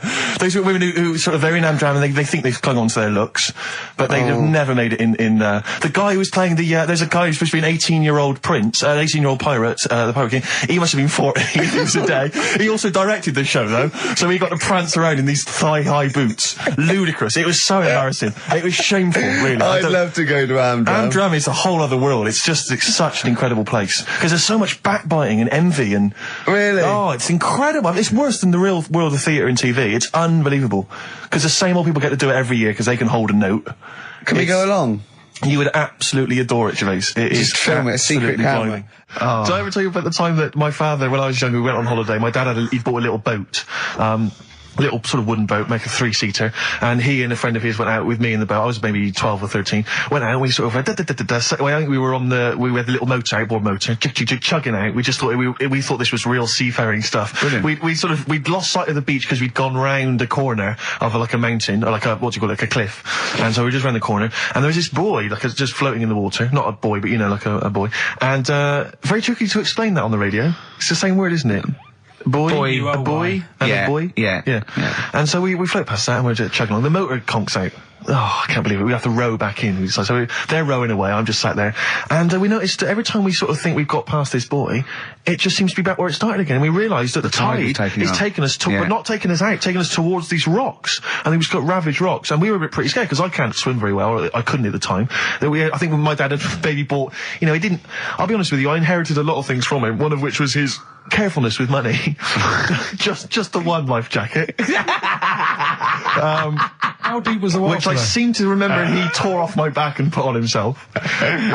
So the water's pretty down. I'm not saying we would have necessarily died, but it was pretty scary because the boat, we were going to go crash into these rocks and stuff. It was getting pretty unnerving. And so they're sort of rowing like mad, we're just not making any progress. And we're beginning to think that this might be the end. And this boat, this kind of ferry boat, comes chugging by doing tours. Ching, ching, ching, ching, ching. And it comes by and my dad goes, oh, wow. We were going, brilliant, they can help us. They'll throw us a rope, they'll tow us back in. He was going, you've got to be careful, hang on, because according to the laws of the sea, if he rescues us, Steve, he can claim my boat. The laws of the sea mean he can claim my boat as salvage. I love the idea of that's like a reward. Doing that. But what I like is, his 12-year-old son might die, he's thinking about the boat. I know, but also, the other thing, of course, is that I like the idea of this ferrymaster going, Yeah. The boat be mine now, or take your son. Yeah. Let me think about it. I need a new bed. That'll be just right. King size. Oh dear, that's lovely. I have to say, this is such a terrible confession. When I was doing a school play once, when I was about that age, 15, right, there was a girl who was in the cast with me, right, and she sort of, she was giving me the eye. I was thinking, well, I kind of thought she was, right? And it was class. But there was another guy. There as well. I was sort of competing for affections. Oh no! And he was quite a witty guy. His name was Scott Hansen. He had long blonde hair. Exactly. Yeah. And I thought, well, the way to impress her, because I was 15 or whatever, I thought I was pretty smart. I sat in one of the adjoining dressing rooms, reading a copy of the philosophical book Zen and the Art of Motorcycle Maintenance, which I didn't understand, but I sat there reading it in the hope that she would walk in and think, my God, you're reading Zen and the Art of Motorcycle Maintenance. You don't go with the crowd. You don't want to come next door where we're talking about nonsense and people are flirting. We're talking about the bangles and curly-whirlies. You're in here saying, look, just, if you want to come and talk to me, you're welcome, but I'm not... I'm a thinker. I bet you thought you were Kwai Chang Kane, didn't you? I thought it was like she'd think, Jesus Christ, I've never met anyone like him. That is genius. And I remember the one time she accidentally walked in, she went, oh, sorry, wrong room, and left again. And that was it. Sorry, at 15, so this is about the time you took to wearing a bow tie to impress slightly people. Younger wearing a bow tie. I love that. No, I used to watch a lot of Harold Lloyd films, and he always seemed to do very well. I love it. I love the idea of at 15 you going, well, it's time I went to wooing. Right, right, on with the bow tie. Where's the Zen? Where's the pipe and my boater? It's a time I got me a bow. Yeah. I love that. But songs are great as well. The other thing you do, sort of when you're about 15 and 16, is start writing songs about, like, the world's trying to take a piece of me. Hey, you think I'm going down? I'm coming back. I'm against the ropes. They try to drag me down. It's like you want to be Cool Hand Luke. Yeah. They put me in this emotional prison. The man's on my back. Who? They try and take a piece of me. Who do? Well, you're 14. Parents and that, don't they? You're really comprehensive. The teachers. Yeah. I absolutely love it. I still remember a poem. I'll not say his name. We're about 14, 15, and we had to write a poem, and obviously everyone's was pretty rubbish, but we mercilessly took the piss out of this bloke because I still remember the poem, and how he did it is he went through a dictionary and found things with that, and this is a poem, right? Okay, remember? I've remembered this for 25 years, right? The reason why I had to die. Did I bleed the blood of greed? What was my destiny? And when we hear this, we were laughing. I mean, for a year, we would go, what was my destiny? It was just great. Can I hear it again? I enjoyed the reason why I had to die. Did I bleed the blood of greed? What was my destiny? That's almost as catchy as Monkey News. Oh, God! Oh! I've got some monkey news for you. Let's play a record and come back, and I've got some great monkey news for you, Carl. But, because when I was younger, I remember being outside a post office once when I was about 10 or 12, and finding a purse, and thinking, oh, that's nice. And opening it up, there was some money in there, and a pension book, and so it was obviously an old lady. I found an address, I sent it to her, and my mum said, you know, you've been so good there, you'll probably get a little reward. She'll probably send you a little reward. Nothing. I got maybe a thank you note, but no cash, no moolah, nothing. Really? And I was livid, because I'd been told that I was going to get a reward. I thought I've been a good Samaritan, nothing. So, many moons later, when I was at university, I learnt from that, and this is the most bizarre thing. This explains a lot, doesn't it, Carl? This is like the Mary Celeste. I went to a cash point to I thought, I can't get my card in here. And I realised there was already somebody's card in the machine. They put the code in, but then they just disappeared. They'd been kidnapped or something. So it was just there, waiting, sitting. It said, what do you want to do? And it gave you a number of options. I thought, interesting. Steal or go to heaven? Yeah, exactly. You went, oh dear. Well, I pressed balance just to check what their bank balance was. Unbelievable. It was a considerable sum of money. I'm not going to lie to you. It was not typical student debt. It was like, I think they were a foreign student. There was a lot of cash in there. A lot of money. Did you feel a slight bulge in your trousers when you saw the amount of money? I couldn't believe my luck. I thought to myself, now then, I could just take that card out and hand it in, or I could teach them a small lesson. Right. And maybe give myself a reward, because last time I did that, I didn't get a reward. So if I give myself £30, then I'll take the card out. 30? Give myself 30. You didn't really? Well, I thought that's a good reward. And I went in, I handed the card in, I took that. Steve, and that's a little reward for me. And I'll tell you this, don't think it's evil, because I went in and I bought everyone a drink. Well, brilliant. Yeah, I didn't tell them I got the money free. Well done. Excellent. So probably gangsters are quite generous with the money they've stolen from other people. Yes, but someone's negligence, Rick, has lent... the thing is this, Steve, right? I believe it, except that buying people a drink, Carl. What do you think? Well, I kind of thought that when he said it, but then I thought, but they'll be buying him back. So he's still... So in a way, he's still a winner. Yeah. Everyone's a winner. in that situation, including the student, because frankly, if there had been a less scrupulous person who found it, they'd have probably helped themselves to a considerable sum. I cannot believe he did that. There was thousands and thousands of pounds in there. What if Beadle had jumped out and slapped you with his little claw and said, we've been filming this, merchant? Well, so what? How old were you then? I don't know, 19, 20. Would you do it again, or was it just to get the world back for the old lady's purse? Possibly do it again, yeah. You're joking. Well, you've got to think of it this way. You've got to think of it as there was a lot of money in there, and someone less scrupulous than me would have taken a fortune. They'd have cleaned them out. Whereas I just took a small reward, which I thought was more than enough for someone's negligence. And I've returned the card. They've got the card back. Everything's fine. Think of someone else. I could have gone on a spending spree. I could have been buying stuff, all sorts. Yeah, but it wasn't yours at all. Yes, but they probably would have given me a reward. And because, you know, sometimes people forget or, you know, they don't give you a reward, I thought I should take it myself. You had to go at your dad for nicking a loaf of bread out of a phone box. Yeah, but that's because it's for old people, geriatrics and stuff. How do you know how old was your people who you were robbing from? It was on a student campus. Well. Wow. I think it was I thought it was excellent behaviour. I thought it was that's good, honourable behaviour. That's showing another side to him, isn't it? What would you have done, Karl, in that situation? And tell the truth. I might have helped myself a little bit. There you are. I don't know what this is helping yourself a bit. Like you say, just sort of, you know, send them back and sort of say, you know... If you find a £1 coin in the street and you can be bothered to bend over for it, then have it. But someone's cash point card or personal belongings... I'd let them know, though. Did you send it to them and say, I've service charge included. I've took that out already. No, I handed it in to the... You let them know? What do you mean you'd let them know? I'd say, you know, you're lucky here. Right, I just took, I'd probably said 20, actually. Because that's just like one note. Sorry, right, okay. You are winding me up. No, I'm not. I mean, not for once. I mean, I know what Steve's like. He is tight, right? He is. And you know that, don't you, Steve? Financially, you mean? Well, no, I mean, just the way you are. You're very sort of, you know, you're not wasteful with your money. I'm careful. No, I'm not wasteful. Absolutely right. No, but to the extreme. Not towards the extreme. Not towards the extreme. No. Look after the pennies. The pounds will take care of themselves. All right? Simple to remember. Good advice. Yeah, all right? But the thing is, right, I know that I take the mickey out of you for, like, you know, the way you look and stuff. Sure. Right? Well, I'm right back at you. But the thing is, you can't help that. Absolutely. But I'll tell you something that women don't like. Sure. And it's fellas who are tight with the money. Sure. I'm not frugal with money with ladies. I'm frugal with money with you. Well, I've got no reason to splash money out on you. I've never seen you splash money out. Well, you've never been out with me. Steve, have you ever splashed out on a lady? No, but I hope to one day. The right lady. Play a record.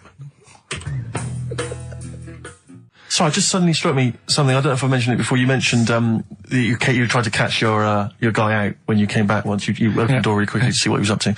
Did I ever tell you when I was at university? Now, I'm very tall and I've got enormous feet. Size 14. Size 14 shoes. And when I was at university, everyone, it seemed to me, was wearing Dr. Martens. It was like you had to wear a pair of Dr. Martens. It was kind of the rule. Dr. Martens was big for you? Yeah, so that's a big pair of Dr. Martens. That's where the myth of the old woman who lived in a shoe, I think, came from. People with my size shoes. Anyway, I just literally kind of moved to university. I'd been there for like literally a couple of months. And obviously in that first period, you're quite keen to kind of, you know, reinvent yourself, strike yourself, you know, try and give an impression of perhaps being quite sophisticated, worldly, cool, all those things that, you know, you've left behind all your childhood friends, so you're trying to, you know, develop something. But you didn't bother, you didn't? What, sorry? You didn't bother? No, I was working hard on it, and I was kind of, you know, I was doing alright, you know, and I had a tie-dye shirt, and I was looking good. And, so I was trying, you know, working hard to try and seem kind of cool and not freakish. And I came back from studies once, and I came in, and there was a little old cleaning lady that kind of would always come in every day and clean up our halls of residence. And I came back, and my door of my room was open, and there was like a little huddle of people just peering in, right? And I thought, this is odd, you know, that my door's open and I'm not in there, and there's people staring in the door. And I looked in, and the little cleaning lady had my Dr. Martens on and was clumping around. Making them all laugh. Making them all laugh, doing an impression of me. That's amazing. Imagine that. Imagine the psychological scars that has. I don't know that she's more popular than you. Yeah, exactly. And they go, come on, Maud, let's go to the JCR. Exactly. And they carry her down. They go, drink. And she goes to, Steve, you better have that spotless by the time I come back. You go, all right, I will. All right. But what I like is the fact that I'm sure that's not part of the cleaner's code. The cleaner's code is you don't have the keys to everyone's room so you can go through their belongings and play practical jokes. I mean, surely it's a kind of, there's a trust. She must have looked like a wall bracket. I went bowling with him once the first time, and we went bowling at this place. Where was it? I mean, Finsbury Park. And I'd never been before. And he goes, you got to wear special shoes. I went, all right. He went, so. He goes, have you got size 14? And she went, yeah, I've got one pair. And she put them on the table, and they look like crusty.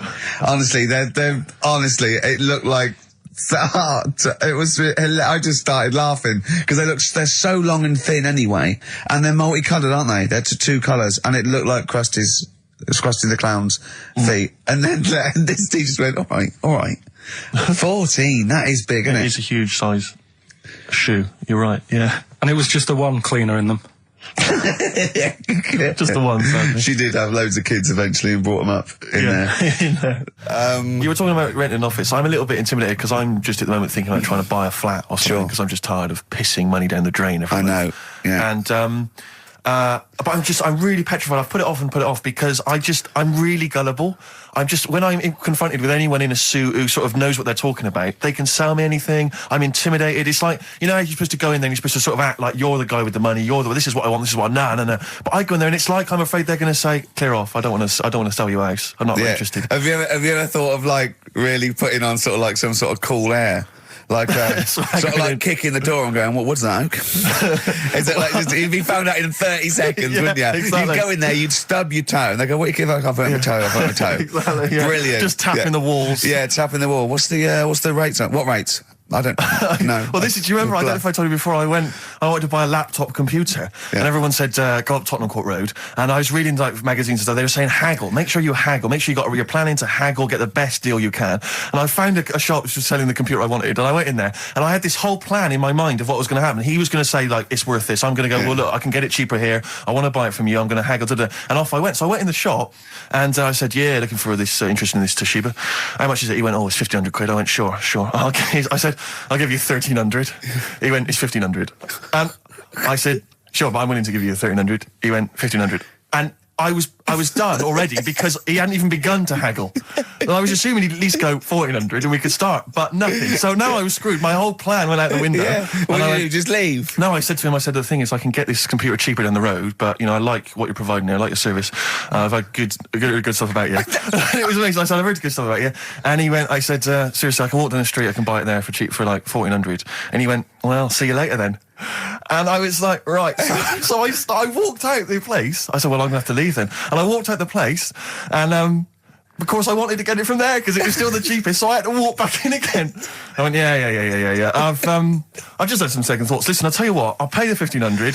Can I get a free carry case? He went, the carry case is free anyway. I said, I'll take it. The carry case is free I got nothing. No, but how much would you charge for that if it was on sale? Carry case a tenner. Well, let's just say it is a tenner. Give it to me for free. And he went, no, it's a tenner. And you went, well, you said it was free a minute. Yeah. It's just pathetic. That is lovely. It's having to walk out making a big statement and then come back in again. Oh, dear. So I'm really scared. I feel like I need someone to come with me and do all the talking. You know what they're talking about. Because I'm not going to be able to tell if there's subsidence or if there's damp or... No, but you don't do that. Don't I? Is that not my responsibility? No, you get a survey done. Sure. And they charge for that, and then you don't have to go around doing it yourself. Right. Could I make a saving if I did it myself? Yeah, this should be over. Yeah. There's a hole in the wall, Steve. Yeah, but what's a hole in the wall? Put some newspaper over that. In Chaucer's day, that was the toilet. That'd be fine. I'll tell you, you're going to go along later to the Live 8 gig and you're probably going to see some bands that are going to make an effort to entertain you, but if you want entertainment, Rick, you know it. There's only one person to book. Go on. Me. If you perhaps I'm going to do, because I'm obviously a top DJ on the radio, but where I really come into my own is DJing in any kind of club environment. Well, you told me you were DJing, I didn't go to it, DJing at a party, and you said the place was rocking. The place was roaring. And I loved it. Carl just said he was there and they weren't. Well, that's nonsense, Carl, because you know very well that when I'd put on a tune, they'd cheer. Yeah, but it was late on in the night. They would have done that whatever you put on. That's nonsense. No, they were happy and everything. I'm not saying they weren't having a good time. It was your party. It was all right, but they weren't going mental like you're sort of making up. They were definitely going mental. When I put on the Proclaimers, they could not believe their luck. They would have walked 1,000 miles. Was it good though? Were they really? What were they doing? They were dancing, were they? Dancing and that, but they weren't sort of cheering, going, more and all that at the end. What are you talking about? Take On Me came on. The big cheer went up. Oh, I don't know who to believe. I've been there, done it, Steve. I've been the DJ as well. It might be jealousy. It might be like professional jealousy there. Yeah. I think it's because my fortunes are on the up and these are on the down. We all know famously that he had Pilkington making music, his DJ outfit. Didn't happen. I did enough. I just wanted to do enough to pay for the equipment, and I did. And that was that. But I don't like crowds, do I? But you're safe, aren't you? You're behind the little thing with the flashing lights. But there's still a lot of people and that. Forced fun. Don't like that. Forced fun? It's not forced fun. They haven't got to dance if they don't want to dance. Yeah. Don't like it. What do you mean your fortunes are on the up? Anyway, DJing. Well, I'll tell you, I was hired. Well, I say hired. I did it as a favour to a friend. His wedding the other week. And I got there, I was thinking, because everyone had their little role to play, and then people were doing a good job. I love you taking it seriously. And I spent ages putting together some CDs, special selection CDs. I love that! Because what I did was I burned them on iTunes. Did you turn up with your own headphones round your neck? Own headphones, wearing a suit, but headphones. Metal case. Didn't need it, just had them all in one small box. Brilliant. Boom. I thought this is good stuff. I got some classics here. Give me an example. Give me an example of the first hour, the warm-up hour. Rick, I'm coming straight in with Frankie Valli, Oh What a Night. Brilliant track. I mean, when those beats start at the beginning, who's not getting on the dance floor? Wait a minute, what's this following up? Go on. It's the Jacksons. What, I Want You Back? I Want You Back. Brilliant. It sounds good at the moment, Carl. Yeah. So I'm thinking, I'm going to roar this, because they laid on a good spread. The ceremony was nice, food was nice. I'm thinking this is going to be the piece de resistance. Yeah. Alarm bell started ringing. Why? When I realised there was a marquee outside. Of course, it's a balmy summer evening. I'm stuck inside on the dance floor, so I'm thinking I'm going to be struggling here to get them in. And even with flavours like this, I thought I'd struggle, Rick. So I'm sat there in my suit. I'm sat behind this little DJ console. I've got all the big numbers. There's one or two people making some token effort, but frankly, most people are outside everywhere at the time. I was livid. Of course, they couldn't hear it out there. So I was playing to an empty room, really, and I was furious. I was absolutely furious. Because, I mean, what is, they're wasting my time. They're wasting, now I could have just stuck the CD on and gone out. They're wasting Frankie Valli's. Frankie Valli's time. They're wasting the Jackson 5's time. They're wasting, D-Light's time. Yeah, yeah. And, so I'm sat there, and there's a couple of people making a cursory effort. Mainly when they come to get a drink from the bar, they might have a little quick, couple of twos. You shout, we don't want your not interested. All of your no one. All of your no one at all. And, then there's a microphone set up because people have been doing speeches. This little girl gets on the mic, right? It's being funneled through the speaker system. So every time I put my headphones on, Miss Dynamite, was it?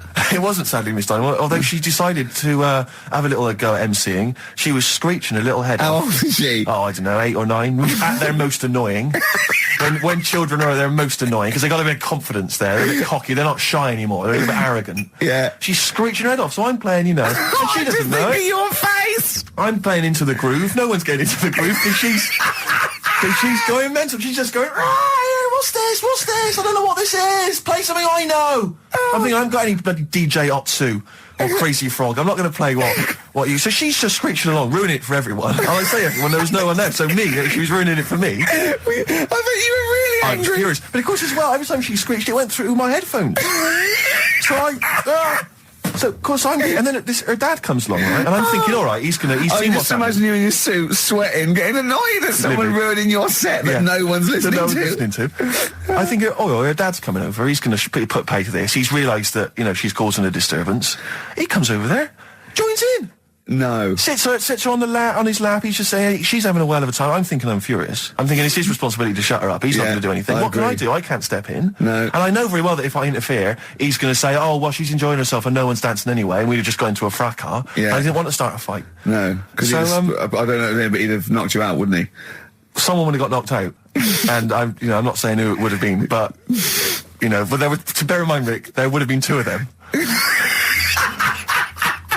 And, so I didn't want to get into a fight with him.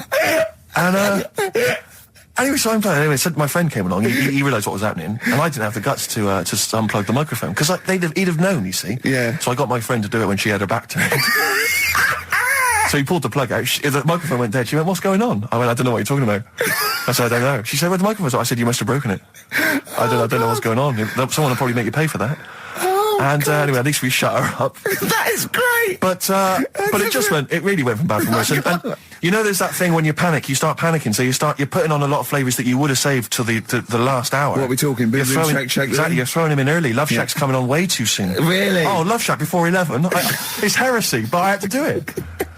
But anyway, in the end, I made the bride go and get some people in. I said, look, it's your special night, all right, and they're going to enjoy this. I'll be honest, love, this is a washout, and it's up to you to turn this wedding around, or I'm walking. I'm walking, and I tell you, they're going to have a sour memory of this evening, unless you bring some people in. Get everyone in dancing. So she got them in at the end, and I'll tell you this, Carl. I mean, I don't know what you say, but they were loving it. They were absolutely loving it. A bloke came over and said, "Have you got Amarillo?" I said, "No," but I put on something even better, Delilah.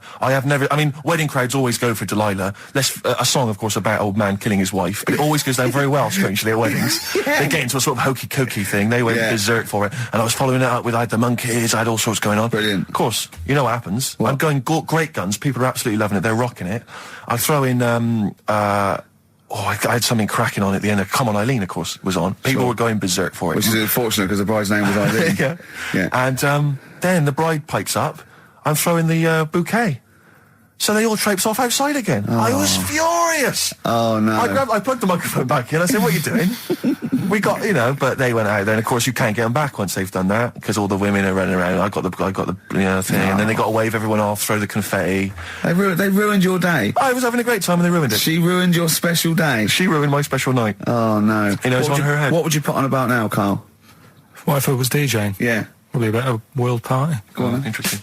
Oh, that's them Red Hot Chili Peppers, and they can't stop.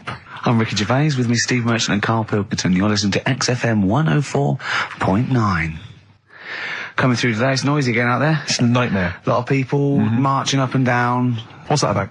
Well, from what I can work out, there's hundreds of them, millions of them, and they're all shouting really loudly.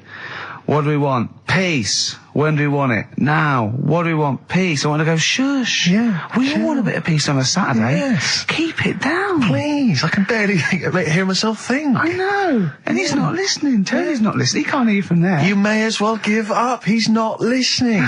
There was 1 million of you last time. It didn't do anything. Hey, but Steve, there's no attitude. You know what? I couldn't find Boy George's War is Stupid, so here's a bit of Dylan. Bob Dylan.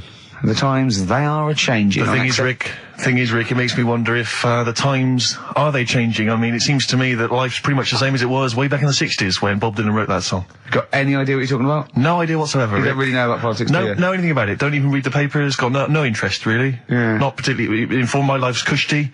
Won some awards and stuff. Doesn't bother me. So, on a serious note, though, it is a bit worrying. I want somebody to put my... Do I have to get gas masks or something? No, because there are guys out there in Leicester Square today wearing novelty hats. If they don't sort this war out, then no one can. Okay, well, I'm not talking about it. You would worry about it.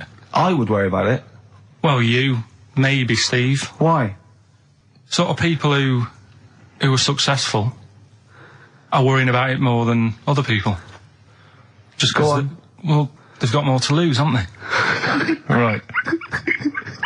No, do you know what I mean? You see, like, Bruce Willis on the telly saying, "Oh, it's not good, is it?" And it's because he's got a big house and loads of cars. If you live, on a council estate, it's like, well, if it gets bombed, probably doing us all a favour, we'll get nice new blocks of flats to live in and that. It happened with Manchester, with the bomb that happened, and they bombed the Arndale Centre. Did us a favour. Got a nice new Marks and Spencers and that. So this puts a whole new twist to the argument when people say bombing the world's poorest countries is wrong. Because I remember when the Afghan problem was on, people were saying bombing the world's poorest country is wrong, but it's like home improvement, according to you, then. Yeah. Because they've got a brand new B&Q, have they, overnight? They're popping down there every Sunday. Anyway, let's not go on about it. Yes. Well, think what you're saying. Yeah, I know. My family was killed, but look, a carpet warehouse. Yeah. Do you know, I think, people don't want to hear about this today from us. They want to hear, the new features, the songs of phrase. What songs of phrase? It's the feature we started last week, where we take clips of songs, we make up a phrase from the show. I mean, a famous phrase, last week's world famous phrase was, "There's this airy Chinese kid." Yeah. You'll remember. Yes. Well, it was called Crosswords last week, but Phil emailed in a good suggestion. Right. He said call it Songs of Phrase. Brilliant. Songs of phrase. Songs of phrase. But perfect. So are we still going with Cheapest Chimps? We're persevering with that, aren't we? Got some Cheapest Chimps lined up. We'll be doing that before 3 o'clock. Yeah. Great. Again, who else can say that? So good. So for the next 2 hours, everyone should just bury their head in the sand, ignore the world's problems, and enjoy features such as Cheapest Chimps and Songs of Phrase. And a bit of Shearing Braves. Oh, class. Trying to stop suddenly in Italy. TB. Turin Brakes. It's like a rockbuster, Carl. They were the good old days. I know, yeah. Painkiller on XFM 104.9. But look, Rockbusters is gone. Forget Rockbusters. Long live Songs of Phrase. Over to you, Carl. All right, well... You know, Rockbusters was one of the things they were protesting about last time. that was why I just had to listen to them. They just kept stopping me in the street as I was trying to get to the tube. We've got to stop Rockbusters, it's run out of steam, they said, and I'm glad. Yeah. That's why they always do it on a Saturday. Yeah. They make their way to Leicester Square for 3 o'clock. Yeah. Right. Songs of Phrase. What it is... Songs of Phrase. We take a phrase from the show. Last week, it was, "There's this airy Chinese kid," right? Today, we're going back to the good old line of, like, you never see an old man eating a Twix. Sure. Right? How long is that? No, you'll never see an old man eating a Twix. You'll never see an old man eating a Twix. Not as many as you think, though. It's not that many. Well, how is it not that many? Right, well, first of all, anyway, don't worry about that. I think there's about 5, I think. Hang on a minute. Oh, God. Why do we leave him alone to do this, I don't Steve? understand. Do you know what I mean? It's like, I'll tell you what, we were flying there. 6 different songs. 6 different songs. That's a lot to get, Carl.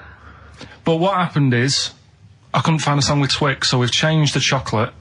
Oh, this is rubbish. We're not doing it. We're not doing it. No, you've got to be punished. We're not doing this. Do it next no, week. you'll like it. No, shut up, Carl. No, just no. We're He's not put a doing lot it. of effort in. So what? You're right. He's got to do it right. He's got to do it right. No. There's too many. We said too many. It's not. He's changed the thing. It's not a one-off phrase. It's ridiculous. No, it's if absolutely only, pointless. Rick, if only his parents had spoken like that to him sometimes in the past, Do you know maybe what I mean? we wouldn't be having this discussion You're not now. doing Oh, it. come on. No, we're not doing it. Steve, what do you think? I'll tell you, we've got the prizes, but I'm Yeah. not even going to bother giving. I'm not even going to bother. I think we'll just share them out amongst homeless. Absolutely. No. There's troubles in the world, and I'm not going to let you faff around doing nonsense like that. No, well, it's ridiculous. Well, let's do it for this let's week. play a beautiful song. What do you think? I'd love to hear a great song. Yeah, the times they are changing. We've said that. Look at Rick, Mother I'm beginning to wonder Nature if it's on the run. Look at Mother Nature on the run, Steve. Yeah. Play it. So we're not doing... No. It's your own fault. Neil Young. Beautiful. After the Gold Rush, one of the most beautiful, poignant songs ever. I Great think. lyrics in that. Look at Mother Nature on the run in the 1970s. Forget the 1970s, Rick. I'm beginning to wonder if that's just as truthful nowadays in the year 2003. I've told you before, you've got no idea, you don't know anything about the world or politics, so I don't know why you persist. I don't know why I keep saying it myself, Rick. I'm a political incompetent. I don't know why I keep spouting on with this drivel. Right. It's The Guardian, I think, that's doing it to me. It's all second-hand information. I just read it in there, and I just So think it was a good idea to I get keep on thinking, the, exactly. I keep get on thinking the I can pass it bandwagon. off. You don't Yeah. really care, do you, about anything in the world, really, as long as it doesn't affect you? I haven't exactly. Yeah. Unless I'm No. personally affected by these things, I don't care less. Well, I'm the same. Now, Carl, the big question, as we know at the moment, is whether we're going to let you do Songs of Phrase or not. Rick, I should tell you now, mad. there has been a flood of... Oh, no, there hasn't. Sorry, I was thinking there'd been a flood of emails, but it was people agreeing with you, Rick. I know Tony Blair has been trying to get through. Yeah, exactly. I'm just checking the emails now. There's absolutely nothing supporting you, So Carl. no one gives a side either way about No, well, that, that's not then. fair. There were a couple of phone calls, weren't there? One was a guy saying you should. I think the other one was you, Carl. Was it phoning from the kitchen? Can we do it? Can we do it? Right. No. If you don't like it, we won't do it next week, but the fact that I've made it... I don't know why you did that. We thought of lots of stuff that you could do. You chose one where you have to have 10 words and 6 songs to choose. You haven't got Twix. I don't know what you've substituted Twix for. Okay, I've got to say now, I'm going to sit on the fence, so I'm quite intrigued. Okay, right. What hear it. have you substituted Twix for? Well, I can't tell you. Of course you can. No, I can't, because people have to listen to it and work out. All right, let's just hear it. Let's hear it then. No. They know what they have to know what the word is. They have to tell what the song is or the I artist. prefer just to play it. No, you've got to tell them what it is because they might not even know what word they're I think looking you should for. let's hear him out. Rick, please, democracy, that's what we're fighting for. Come on. Right, you turn them up. Right, okay, I'll put the headphones on. Go on then. Right. Okay, so, hang on, the phrase originally is, you never see an old man eating a Twix. Right, and we're trying to identify a number of songs which you've used to make up that phrase. And you email in xfm.co.uk/Ricky. With as many as you can get, and whoever gets the most right. It's so complicated. This is so complicated. Right, here we go. I'm baffled by the email address. I couldn't figure that out. What's the email address again? xfm.co.uk/Ricky. Right. And there's some link on there, is there? Yeah, that you just press and it comes through. Brilliant. That. Right, here we go then, right? And you'll never see an old man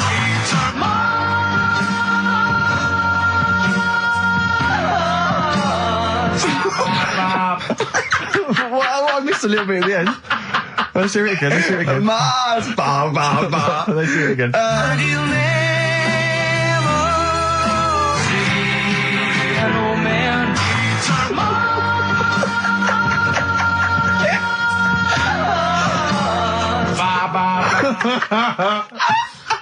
Oh, no.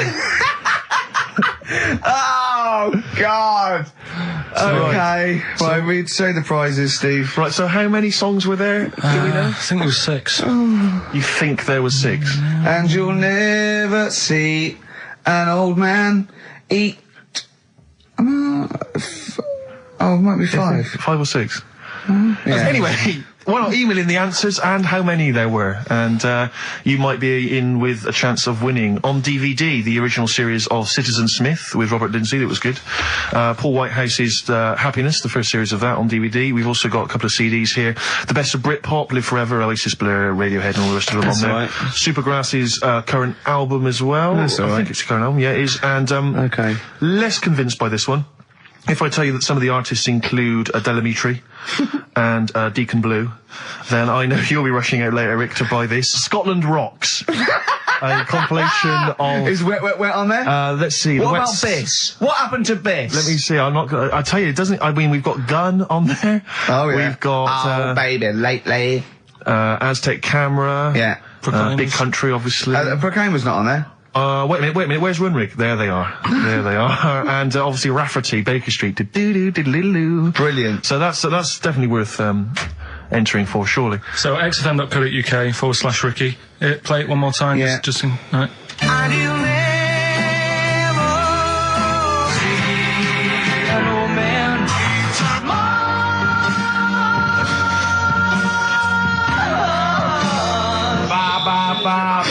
Class. Pure class. Well done. Okay. Yeah. All right, there we go. Oasis. Stop Crying Your Heart Out on XFM 104.9. I'm Ricky Gervais, with me Stephen Merchant and Karl Pilkington. Karl's competition is in full swing now. I just will remind you, when playing songs of phrase and trying to guess the songs and artists, what do you want, songs or artists? I think songs. Yeah. All right. But that's ambiguous, isn't it, what a song title is? Where yeah, if you I think know the artists, definitely. Maybe the artist cleans it up really. Yeah? Yeah. Should we do artists? Artists. Okay, you know, if they know what it is, because that'll stop any ambiguity, won't it? And don't worry if you haven't got all of them, because the winner last week didn't have all of them, but it's the closest one. I understand when you're trying to guess what's in Karl's mind, you can only get so close. Yeah. Do you know what I mean? He wants us to bring in Darren Brown. He go, because he won't be able to read my mind. And I think he's right. I think he might be. I think he's the one person that could outwit Darren Brown. Yeah. Now, moving on, Karl. Well, should we just play it very quickly? Just play again. Just if you're okay, you want to join in. Go on then, one more time. It's songs of phrase. And you'll never see an old man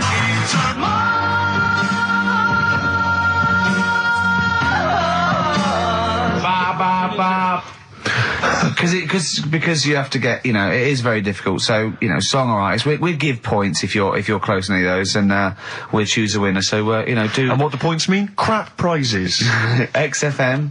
xfm.co.uk/Ricky. Right. Now, we got people to send in a little thing for you last week, didn't we? The film Freaks. You got a few sent in. You watched it, did you? Yeah. Now, I should just point out that the film Freaks, for those that don't know, was a movie that was released, I think, it was it was originally made in about 1932, something like that, and then it was delayed. It was banned for many years, because it did, in actual fact, feature, for want of a better phrase, real-life freaks. Yeah. Bearded ladies being one of the more kind of familiar ones. There's a guy without arms and legs. There's all sorts. And it was actually it's quite a tender film, isn't it? And actually portrays them as a kind of dysfunctional family. It's not exploitative in that sense, but what did you make of it, Carl? Well, you were watching it for the freaks, weren't you? Yeah.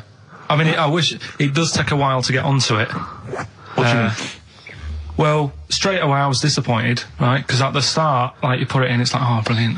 Here we go, you know. I said to Suzanne, we'll watch this, we'll have a good night. Yeah, have a romantic night. That's it, her birthday. Yeah. You've got your gloves, now we're going to watch some freaks. So, put it on, and it starts off, and it's like, you know, the following film, you think, oh, it's like following films rated 15, which means, you know, might contain scenes of violence, bad language and sex. Yeah. Mention nothing about pinheads. Right. So I thought they missed a trick there. Yeah. Right? So I thought, well, let's carry on watching it. And what exactly is a pinhead? Oh, if you've seen it, you'd know. Okay. Right, so not the best thing in it either. So imagine that. Okay, so you're watching it. So sat there, I think, right, something comes on, and the little fella's on there, the little fella we were talking about, the Pillow Man. Right. Is it the best thing in it? Now, what's the Pillow Man again? He's a fella who years ago, he's got no arms and legs. Right. He's just a torso. Just rolls, yeah. And there's a scene where you see him sort of rolling a cigarette up, just using his mouth, and it's like he lights it and stuff. And that's weird. And then what else is on it? Smoking stunts your growth. And then there's a little fella on it who is fed up because he looks 5, but he's actually 34. Right. Right. But there's a woman who is 42 and looked 8. So they both had the opposite thing. They were both really fed up. And I kind of thought that shows that, you know, you always want what someone else has got. Sure. Do you know what I mean? Yeah. So in a way, there's a story there in that. No, you described the same there. No. No, it was like... No, they both, you just said, they both looked young, but they are actually both older.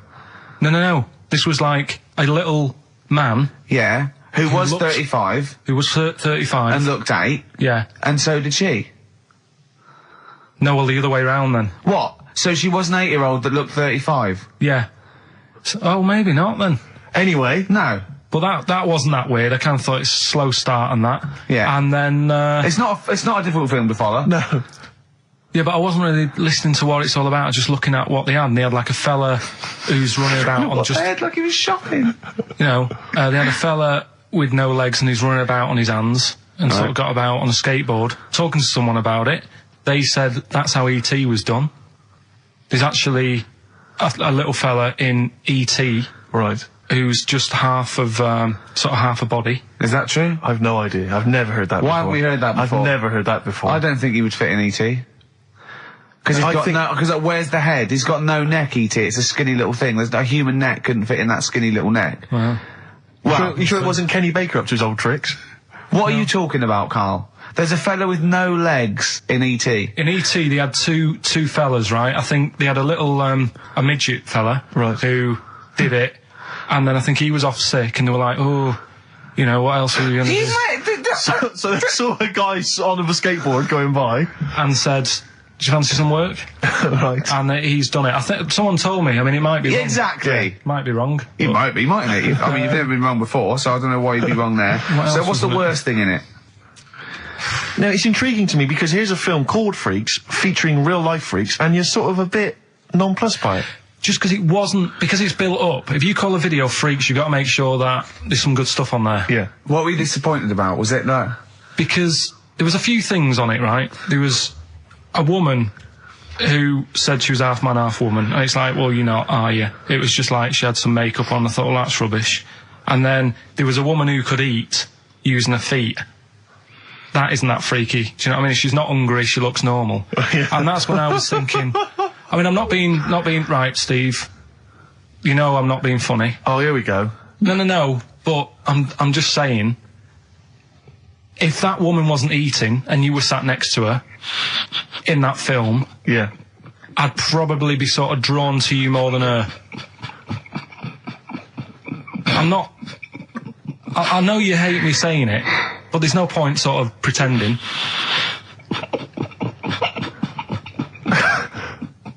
Do you know what I mean? Oi, Muttley, what are you sniggering about? That face. Well, you mean there were things in it that were less... What are you saying? I'm just saying... Play a record. Seriously, I'll slap you. I'm going to slap you live on air. Yeah, but you always get... Right, I'm slapping you live on air, I swear to God. Alright, play a song then. He's playing a song. I'll play the song for you. Keep the fader up.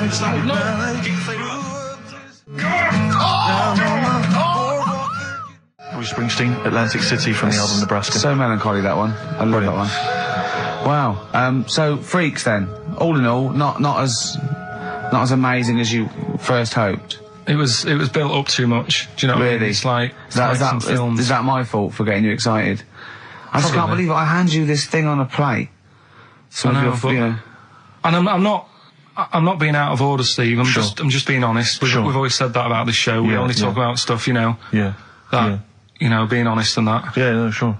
And I've always said the first time I saw you. Sure, no, you've always been honest, and I've always been honest with you. I've always said that, you know, you've got the intelligence and insight of a gnat. Yeah, but if I keep quiet, people don't know that. Sure. Alright, incredibly they do, Carl, because you look stupid as well. Well, you know. Yeah. No, but Carl was being nice then. You don't... I'm just saying, you're a good bloke, and now I've got to know you. Sure.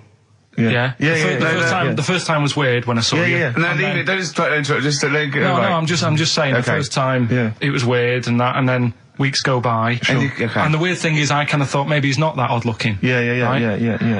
And then you went to LA for 3 weeks. Sure. And when you came back, it was like the first time again. Right. Okay. No, Okay. Wait. No. Stop it now. Yeah. Right, everyone, stop it now. No, but I just think I'm a little bit more consistent because I've always thought you were an idiot. I don't want this. Don't argue. He was just okay. No, I just you know what I mean. My opinion has never changed. I've always thought you're an idiot. No. It's just all nice. Let's look. Peace. Shut up, fatso. Peace, not war. He's just such a stirrer, isn't he? No, he loves it. I don't think I didn't see you whispering behind the microphone about what to say to Carl. Look what I've just drawn, Carl, subconsciously. Yeah. Let's see. I drew a picture of him. It's something going to be on the website. It's not been on the website. No, it's going to be. I drew a little cartoon of him. No, not yours. I drew one of Carl. Right, okay. What were we talking about? That was a So the Freaks thing was over and done with. It was alright if you want to get it out on video. Sure. You know, it's probably worth a look. Yeah. There's a couple of things on there that get you thinking more, you know, it's like how their life is and stuff, do you know what I mean? How it's affected, and like the little pillow man, or the fella who's got half of his body missing. Yeah. You know, it's stuff like that you think, oh.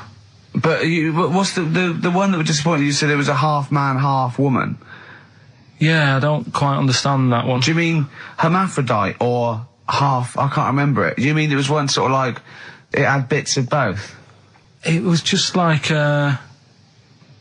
half face done in makeup and long hair, then on the other side had it shaved. I love the idea that you go to this circus and there's people in there that have been sort of persecuted all their life, and they think, well, maybe I can make some money, and then you boo them because they're not freakish enough. I love the idea. They go, boo, you're not freakish enough, boo. Oh, you've got bits of legs, boo. Do you know what I mean? Yeah. But there was, I mean, talking about that, you see, why did they join the circus and that? Because there are things they can do. I was telling you in the week that I was reading something on some news website about some sort of Olympic-style games where they're going to see, like, disabled people against able-bodied. Right. Let's be careful here, shall we? No, I'm just saying, though. Okay. Do you know what I mean? So there is other things. It doesn't mean just because you haven't got legs you can't do other stuff. Yeah. And in this race, there's, like, disabled people who are beating able-bodied people. Yeah. I mean, what? Would you go and see that? I don't know. But, I mean, it depends. What do you mean? They're beating them? At what? He didn't state what the little races were and that. Little races. He can't help himself. No, little races. Oh, look, there's the disabled with their little races. Yeah, having another little race. Oh, dear. Would you go? Would you go and watch that? Do you remember when Jimmy thought that Paralympics stood for Paraplegic Olympics? The Paralympics? Yeah, it means Parallel Olympics. Yeah. He thought it meant Paraplegic Olympics. That would be a good site, wouldn't it? Mainly blow football. Right. Okay. So, what was that thing I told you to look up in the week? You were saying, I don't believe you. We're going on about, we were talking about the half man, half woman. Yeah. And you were saying... You can get a sex change on the NHS, just to see what you say about that. Did you look it up? I didn't, because I think I was wasting my time. Oh. I don't think you I'm can giving have that all done. these things. Little play records are annoying me now. You wouldn't do that. You've annoyed Steve on air. I'm sorry about that. Well, it's just too late, Carl. But we were talking about other stuff as well. I mean, you know, talking about operations and that. You were saying, you know, can you have a sex change done on the NHS and that? No, you can. Well, you say you can. I think that's a bit... It's not that important to have done, I don't think. Well, it depends if you desperately want it. It depends if you feel that you're born actually a different sex. Right. And then you went on to say there's other things that are done. Get this, Steve. Someone, if the cat's got a bad liver... Kidney. Right. Bad kidney. Can have it done for $5,000. Yeah, you can have a kidney operation. But what's wrong with that? If you've got $5,000 you want to waste it on a cat, then fine. Get another one. We went through loads of cats. I've told you before, as a kid, we got through loads. It's not worth it. And there's no cat that is that amazing that you'd go, gonna miss that one. It's never gonna be the same. What do you mean? What would it have to be able to do to be worth it? Well, it's normally to do with people's affection for their cat. They've had the pet for many years. What do you mean? It should be able to juggle? Or do impressions, and that's why it's worth $5,000? Supposing there was a fella, right? He feels he was born a woman. He's not happy, right? He doesn't want this he's got a knob and a couple of testicles that he does not want, right? He wants a lovely pair of tits and a minge, right? And he finds out that he gets a cut price. He gets, you know, a cut price sort of operation, a dodgy backstreet transsexual maker. Right, $5,000, knockdown price $5,000. It's done with a blunt knife and some chloroform, right? But why have you got to have it all done? What? You mean just like have the knob trimmed and wear a bra? Well, yeah. I mean, are you saying if you have it all done, you get some sort of offer if you give them something? No. I was being flippant. I'm saying I was trying to get down to $5,000. Supposing there was a fellow who had $5,000 to give away, right? Some old woman with her cat is going to die. Or some fella who wants his knob chopped off and a lovely pair of tits put on. Who would you give the $5,000 to? So, hang on a minute. So, there's a fella who wants to be a woman. Yeah. And there's a woman who's got an ill cat. Yeah. Ooh. You see, I'd be annoyed. Is this $5,000? Is this my savings, or...? No, just you get given $5,000 and you go, but you've got to give it to a charity of your choice. And it's got to be one of them. You give them $5,000. I'll tell you what I'd do. What? I'd find out what the cat looks like, get a replacement, right? Say it's had the op. She's loving it, thinking it's happy again. Yeah. Give the fella the money. Right. Do you know what I mean? Well, so you're basically saying that you'd rather have the bloke have his knob cut off and stuff than I'd have to have a chat with him first and say, what's your problem? And say, why do you need this doing? And I think they go through that. I think they go to counselling and live as a woman for like a second opinion thing. I'd just be saying, right, are you sure? Yeah. But $5,000 on a cat, it can only be for people who have got loads of money, right? And it's like, well, $5,000, it's nothing. Well, I think this debate will rage on. Should we play a record and come back to this? Think about it, though. Yeah. Bit of White Stripes. SIBO. Bitter End on XFM 104.9. I'm Ricky Gervais, with me Steve Merchant and Karl Pilkington. Karl, you're looking all flustered and confused again. Still sort of don't get it. What don't you get? Well, that's a long list, Rick. Yeah. If you have your... knob cut off. Yeah. It's because they feel like they're actually born a woman, and they're not living right. They can't live properly with all these things, you know. Well, I mean, there are people that are genetically the other gender. They've just grown, you know. There was one woman, actually, who was a scientist researching it and found out genetically she was a man. She had Y chromosomes. But this is something different. This is both psychological and everything else. Sometimes it's that thing again, isn't it? You can't always have, what you want. It's like, I'd like to have hair. Do you know what I mean? But it's a bit easier. You can wear a wig. You can't go round, really. Well, you can put on but false breasts and tuck it in. That's just it as well, isn't it? You see, you say, you could have the operation done and that, and yeah, you might sort of feel as free as a woman down below and that, but at the end of the day, you still look like a fella. Yeah, here's a bra and a split tennis ball. No. They'd be just like Auntie Nora. Do you know what I mean, though? Well, yeah, but it's about their outward appearance as well and how they feel publicly. Don't forget, a transsexual, it's not a transvestite. This isn't just a builder in a dress. They have the hormone replacement as well, so they get estrogen, so they and electrolysis, so they have, their face looks different, they don't go bald, they're slighter, they you know what I mean? They're the real thing. A transsexual is now the real thing. Biologically and politically and... But they'll still be a man, won't they? Well, it'd be embarrassing if they don't tell their new partner and there's pictures of them, down the pub when they were 24, but you probably sort of get over that, don't you? They go, it's the fellow with the beard drinking the yard of ale.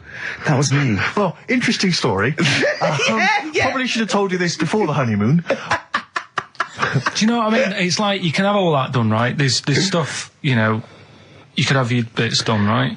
You can have, like, false teeth, but you know that when you see an old person with a good set of teeth, it's like, well, they're false. There's no way you've got good teeth like that if you were brought up in, like, the 30s. But what would you do if Suzanne said, look, I've got a terrible secret, and she showed you a picture of this kid, this little boy, growing up, playing football, and then the pictures stop at 20, just before you met her, and she goes, and she shows you a nice pair of bollocks in a jar, she goes, they were mine. Well, first thing is you take back the gloves you bought her last week. Would you go, I can't go out with you now? Or would you say, well, you're the same person? I've blown his mind. Yeah, I really have freaked him out there. She is into sport. Hey? Should we play a record while you give her a call? No, but look, what I'm saying is right, it doesn't matter what you have done. We can wrap this up here, because I've got it sorted, right? Okay. It doesn't matter what you have done. At the end of the day, it's obvious that you've had it done. If you're a fella and you've been changed to a woman, I could spot you, right? Mm-hmm. If... You can't, though. I tell you what, I was at Suzanne's mum and dad's, right, up north last week, and I went to the off-licence, right? Yeah. And I went in there, never seen this fella before, right? As soon as I walk in, I eye him up behind the counter and go, all right, mate. Oh, hello. Oh, hello. I notice he's got a wig on, right? Yeah. Now, it was... I kind of looked and I thought, yeah, it's a wig, whatever. And then I thought, I wonder if it is. And as I got to the till, I said, how much is that? He said, 50 pence. I said, great. And as he turned to the till... Were you buying Suzanne a gift? As he turned to the till and he did that sort of angle, you got the profile, you see the bit sticking out of the back, you go, that's a wig. I know what you mean. Yeah. I know what you mean. And it's like a little, it just the last inch just lifts away from the neck. Yeah. Yeah. Now, everybody who goes in that shop will probably know him as having a wig and that. He keeps him happy, but everybody knows. So, what I'm saying is, it's like... But could I just say, transsexuals put in a little bit more effort than a fella who's plonked a rug on top and held it down with some duct tape. Do you know what I mean? The only giveaway often with a transsexual is the big hands. They can't do anything about that. That's the only thing, Right. But I mean, transvestites are different. They are builders in the dress. You go in a supermarket, you turn around, you see a 6 foot woman, huge head. You go, all right, love.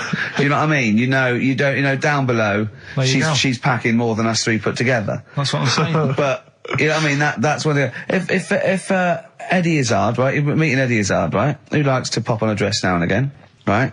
What's the politics with that? Do you go, because he walks in, he's all in evening gown, and he goes, all right, Carl. And you go, all right, Eddie.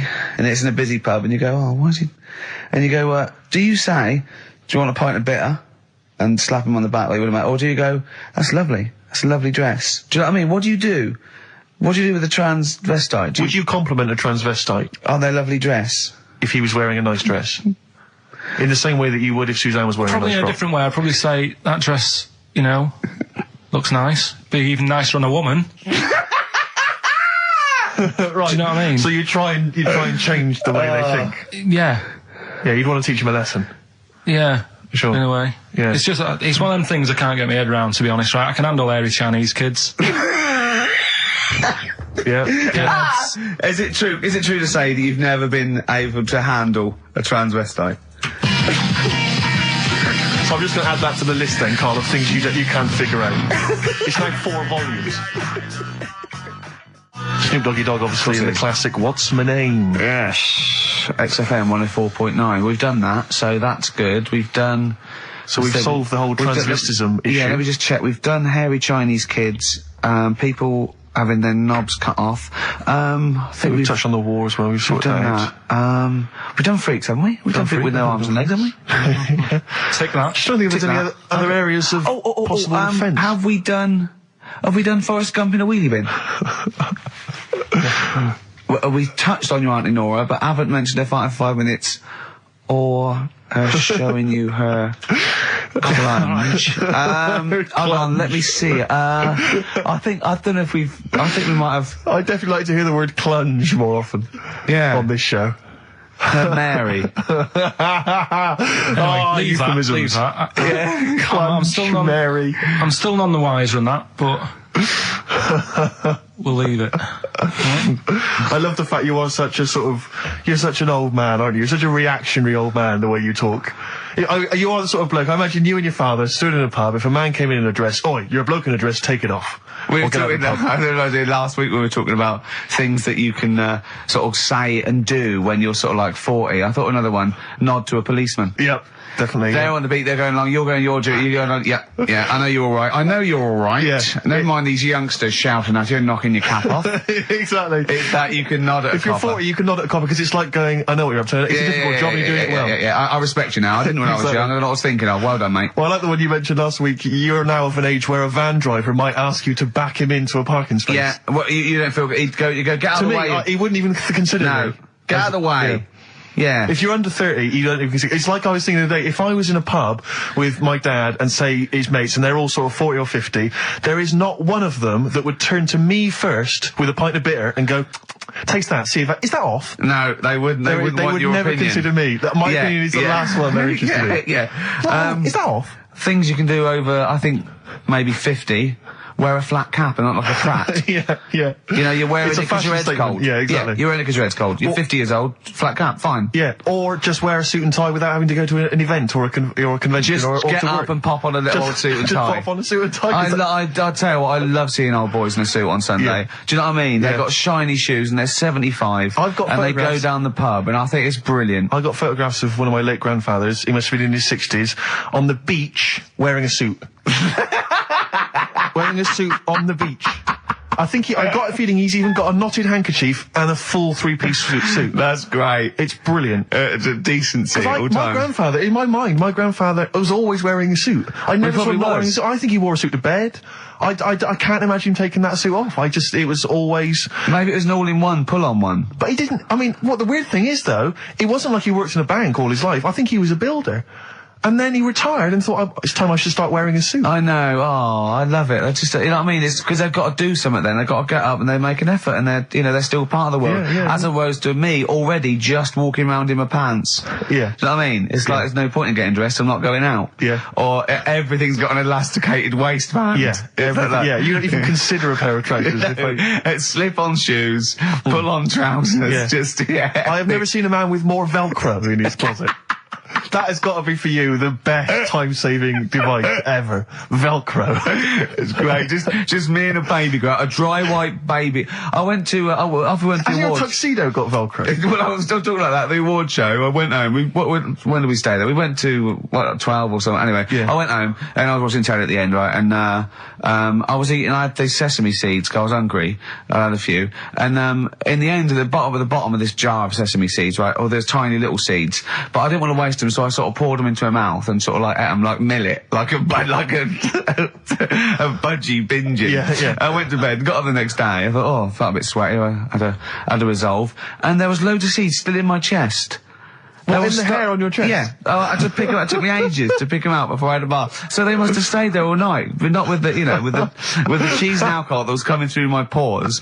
These seeds. And they started growing. I'd have to mow my chest. Oh dear. Your girlfriend's a lucky woman. Sesame seed chest. What we got, Carl? Oh, do you remember we were also talking about the names you cannot call kids now?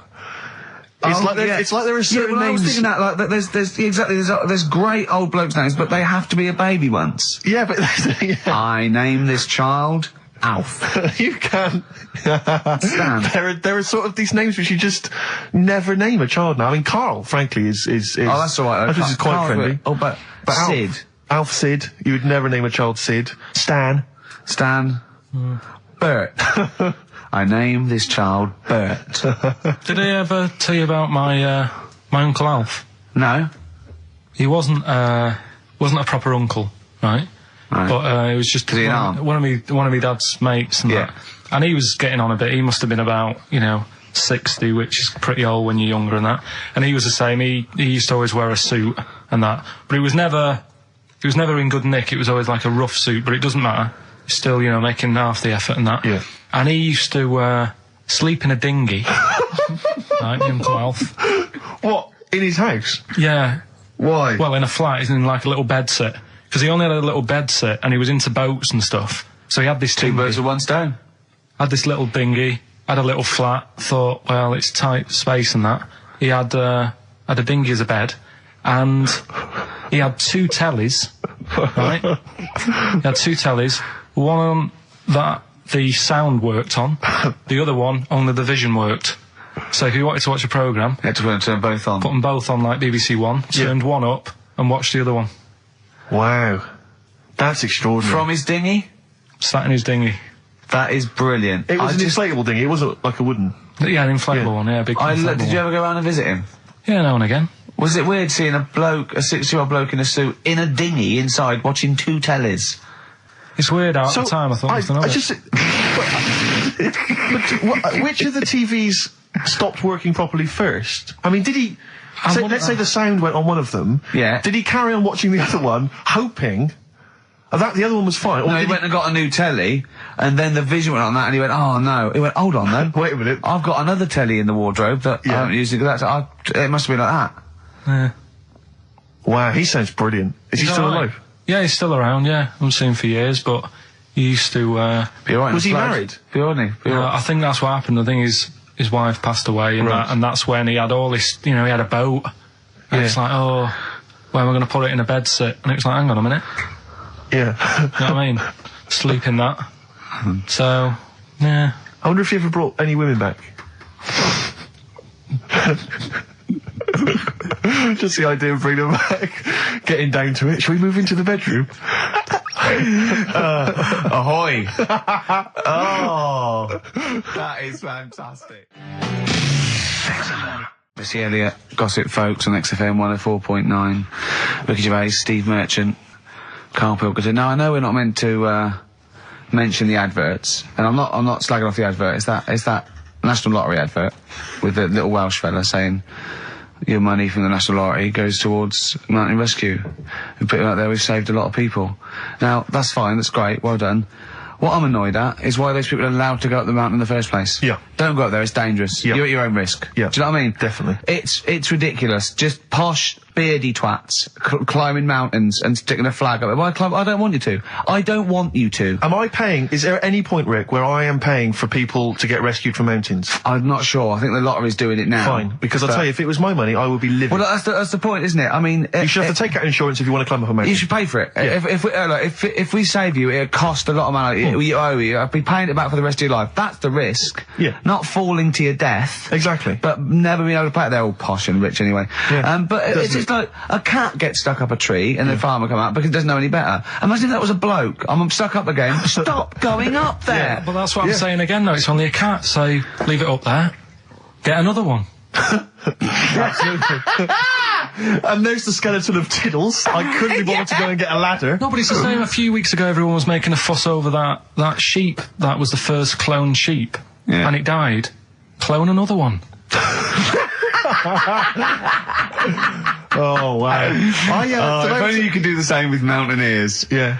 Oh, it looks the same, the beard's the same, they all look like Brian Blessed. Yeah, exactly. Oh. Did I ever tell you about the time that my father, when I was younger, we went on holiday, my dad he'd bought a little boat, little sort of wooden boat, make a 3-seater, and he and a friend of his went out with me in the boat. I was maybe 12 or 13. Went out and we sort of went so I think we were we had the little motor, outboard motor, chugging out. We just thought we thought this was real seafaring stuff. Brilliant. We'd lost sight of the beach because we'd gone round a corner of like a mountain, or like a, what do you call it, like a cliff. And so we were just round the corner, and there was this boy, like just floating in the water. Not a boy, but you know, like a boy. And very tricky to explain that on the radio. It's the same word, isn't it? Boy, a boy, and a boy. Yeah. And so we float past that and we're just chugging along. The motor conks out. Oh, I can't believe it. We have to row back in. So they're rowing away. I'm just sat there. And we noticed that every time we sort of think we've got past this buoy, it just seems to be back where it started again. And we realised that the tide is taking us but not taking us out, taking us towards these rocks. And we've got ravaged rocks. And we were a bit pretty scared because I can't swim very well, or I couldn't at the time. I think when my dad had maybe bought, you know, he didn't, I'll be honest with you, I inherited a lot of things from him, one of which was his carefulness with money. just the one life jacket. How deep was the water? Which I seem to remember he tore off my back and put on himself. So the water's pretty down. I mean, I'm not saying we would have necessarily died, but it was pretty scary because the boat, you know, we were going to crash into these rocks and stuff. It was getting pretty unnerving. And so they're sort of rowing like mad, trying to we're just not making any progress. And we're beginning to think that this might be the end. And this boat, this kind of ferry boat, comes chugging by doing tours. Ching, ching, ching, ching, ching. And it comes by, and my dad goes, oh, wow. We were going, brilliant, they can help us. They'll throw us a rope, they'll tow us back in. He was going, you've got to be careful though, hang on, because according to the laws of the sea, if he rescues us, Steve, he can claim my boat. The laws of the sea mean he can claim my boat as salvage. I love the idea of that's like the reward. Doing that. But what I like is, his 12-year-old son might die, he's thinking about the boat. I know, but also, the other thing, of course, is that I like the idea of this ferry master going, yeah. The boat be mine now, or take your son. Yeah. Let me think about it. I need a new bed. That'll be just right. King size. Oh dear, that's lovely. So we've done a lot of stuff today. We've covered. We've done Honest Minge. We've done. Oh, what else have we done? We've done Chop Your Bollocks Off for Free. Yeah. We've done the operation to £5 which I'm not happy about. Yeah. Leave the cat up there. Spend money. We've done most stuff. I think we've done a lot. Yeah. We still haven't done Forrest Gump in a wheelie bin, but we can leave that till next week if you want. See, I still think there's something in the spending money in areas that it's not needed. Like, the fella, if you've only just tuned in, you've missed a debate about a fella who needs his tackle taken off. A debate makes it sound like it was a bit more informed than it actually was. Well, and I'm just, all that time, that was probably half an hour ago, and I've still been thinking about other things that it would be good if more money could be ploughed into things to get them out there. Like what? Do you know what I mean? Well, I was looking, I'm a fan of going on the web and that. Sure. And there's inventions, right? We were talking about a few weeks ago, inventions that are out there, and there's some that, are well known by famous people who have brought stuff out. Do you know why we didn't go on with this?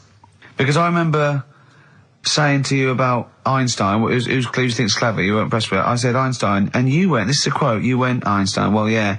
Now, I've never needed, you got it wrong, you went, I've never needed MC squared in my life, but the fella who made the video recorder, I watch one a week.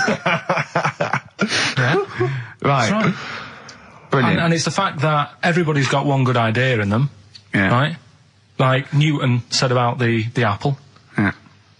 I did Rockbusters. Yeah. Right? And there was this thing that was on the website. So they shouldn't be spending money on investigating sort of medical procedures that might help people. They should be spending it on what, Carl? I found this thing, right, Ricky? Brilliant. Yeah. What it was, little sort of mops.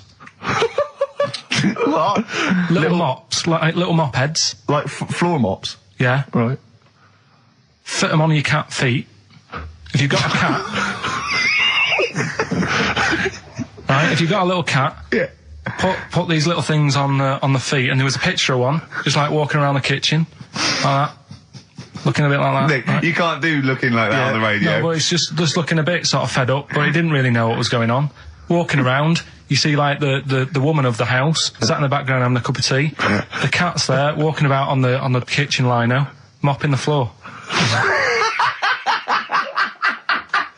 That's what I put my money into.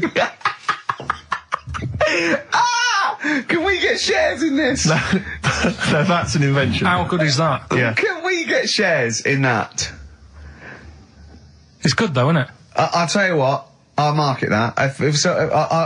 Yeah, that's amazing. I just like the idea of people struggling with their cat to get. Hold on though. Wait a minute. Then, what if I had a bad kidney? Ah, well then it's worth paying $5,000. I suppose a year, because it would cost a cleaner that, wouldn't it? Yeah. So that's what I'm saying. I mean, there's loads of other things out there that gets loads of praise. Of course, you can stick a brush in its head and make it go down the toilet. It'll be genius, Carl. No, but there's you see, you say that. If Newton came up with it, you'd be loving it. And there'd be loads of them out there. And everything, right? That's what annoys me. Imagine Newton coming up with that. Imagine Newton coming up with that, Carl. Think of it. Well, there's other things that gets loads of praise. Penicillin. Everyone, who came up with that? Who came up with that? Fleming, was it? Yeah, so discovered it on a... Right, I'm 30. Don't think I've ever used it. I've had Nurofen and Benylin. Right, so there's one thing. What's something else I was talking to you about in the week? Oh, God, you like video. Okay, so video recording... Telescope was another thing you seem to think's important. Well, no, you asked me about great inventors. I know something. So I said Alexander Graham Bell, the telephone, everything from that, linked from that. John Logie Baird, television, Marconi, the radio. I said Galileo, the I was naming you stuff. It wasn't that, I was just saying that I think those things are more important than Rockbusters. I think they're better ideas. Telescope? Even telescope? Carl, play a record, because there's a website. I must try and find it during this record. It's got loads of inventions. I think you're going to love it. Vicious from Lou Reed. Always a joy. Yeah. XFM 104.9, Ricky Gervais, Steve Merchant, Karl Pilkington. Carl, someone pointed me in the direction of this website, and I swear to God, these are real inventions, okay, that real inventors have, applied for patents for, you know, so that they own the copyright. Why don't I come up with one, a real one, and then you do that one, and Carl has to vote on which thinks the better invention. I think some of these, Carl, you are going to be absolutely excited by. If you love the little mops that go on cats' feet, I think you'll be excited by I'll throw one up to start with. Have you got one there ready? Yeah. The X-ray machine. All right. Oh. So we've got the X-ray machine on the one side. X-ray machine, Carl. Think of that. So, you've come to me with this idea. It goes through a patent, so it doesn't need light. It excites, it can, we know what an X-ray machine can do. So what's happening is, right, I'm sort of head of some business, I've got a load of money. Yeah. You're coming to me with an idea. Yeah. And Steve's coming with me to an idea. I've got, say, $5,000 and I've come with you, I said, look, I can do transvector operation. You go, I'm not interested. I said, my cat needs a kidney operation. You go, I'm not interested. Right? I've come with you with an X-ray. Meanwhile, Steve walks in with... Well, firstly, I'm going to offer you, this is patent 5571247. You've got the X-ray machine. I'm going to come to you with the self-containing enclosure for protection from killer bees. Tell me more. All right. Well, it's like... Tell me more! A self-containing enclosure for protection from killer bees, comprising an enclosure formed of a flexible, transparent plastic material, basically that will protect us from any killer bees that might be in the area. Useful? Yeah. Don't decide yet. Okay, I'll come up with another one. Refrigeration. Refrigeration. The combination toy dog and vacuum cleaner. Let me read a bit more, don't judge yet.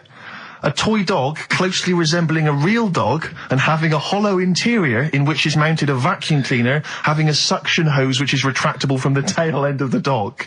This enables vacuuming a dog after a haircut and grooming without causing fear to the dog, because it thinks another dog is in the room. Sorry, this is a decoy dog to make the dog not realise it's being vacuumed, thinking it's making a friend. There's a picture of it. Carl. Do you see what we're talking about there? That's a dog that looks... It's a fake dog. Also, do you see that why the cat with the mops is on Steve's side, and why sort of X-rays, refrigeration, things that are on my side, and Newton's and MC squared, as you... Can you see the difference in these can you see the pattern emerging and the difference? Yeah, but you see, to me, which are you impressed by? Are you impressed by the sanitary appliance for birds? I'll have a look at it. It's if you've got a domestic bird, maybe a budgerigar or something, but you're tired of it crapping everywhere, these are very tiny nappies that go on a That is real, isn't it? Pet. Look, there's a picture. There's a diagram. Can there. I put the microwave up against that one? I know I need the big guns to come out now. Oh, what are you thinking? I know you're Budgie excited. nappies or the microwave? It's weird because... Carl, are you tired of petting your dog or cat? I bet you are. That's why you need this patent petter. It is an arm on a piece of wood that will go up and down and stroke and pet your dog for you if you've not got time to do it. Well, I can only put up interferon, the cancer cure against that one. Exactly. Yeah. You see, a lot of these things... These are all genuine inventions? Yeah. And if the time was right, we'd say, get them made. Do you know what I mean? If there was a bad swarm in London, I'd be saying, get the bee-man on. Yeah. Right? What, lose the X-ray machines? I don't care about broken bones for now. Well, at that moment in time, that would be more important than... Do you know what I mean? We know people have been stung. We don't need to look inside them. Sure. Do you know what I mean? It's all about... It's like the telescope now isn't impressive. Sure. If you want to see something in the distance, get on the transport and go and see it. Do you know what I mean? You don't need to look at things in the distance. Right, so Sure. Whereas budgie are shitting and pissing all over people's homes. Could we put these... I'll tell you what, Carl. So it's looking at supernova and trying to find out more about the universe, its conception and its eventual end. Forget that, Rick, because I've got the cheese-filtered cigarette. Oh, now tell me more. This is a cigarette where the filter is actually made from cheese. Apparently, cheese acts as a very good filter for tobacco, so the smoke passes through the cheese, thus you will induce a kind of smoky cheese. And also, smoking, you know, might make you a little bit peckish, and you can just nibble that, so there's no dog end lying around the pavement. Or budgie shit. It's a cleaner place, and you haven't been stung. Brilliant. Right, now listen, so that's that done. Yeah. We've done that as well. Yeah. We're running out of time. We've got like 5 minutes left. Winner for Songs of Phrase. All right, give us the answers. Right. We did this at the start. We haven't even got time for the film thing today. Oh. But we'll do that next week. Songs of Phrase. It was a phrase you never see an old man eating a Twix. I love the fact that we haven't got time. Like, we've had such important stuff and it's been so jam-packed and interesting. Not that it's been drivel with gaps we could have filled much better. Yeah. Don't look at it like that, like, What, with his film quiz? Come on. Oh, dear. So, Songs of Phrase. You never see an old man eating a Twix. We had to change it to Mars Bar. Here's what we had. Jerry and the Pacemakers, Echo and the Bunnymen,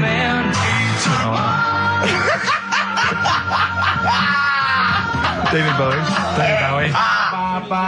and the Beach Boys finished off. Oh, what do you mean I thought that one was? What do you mean?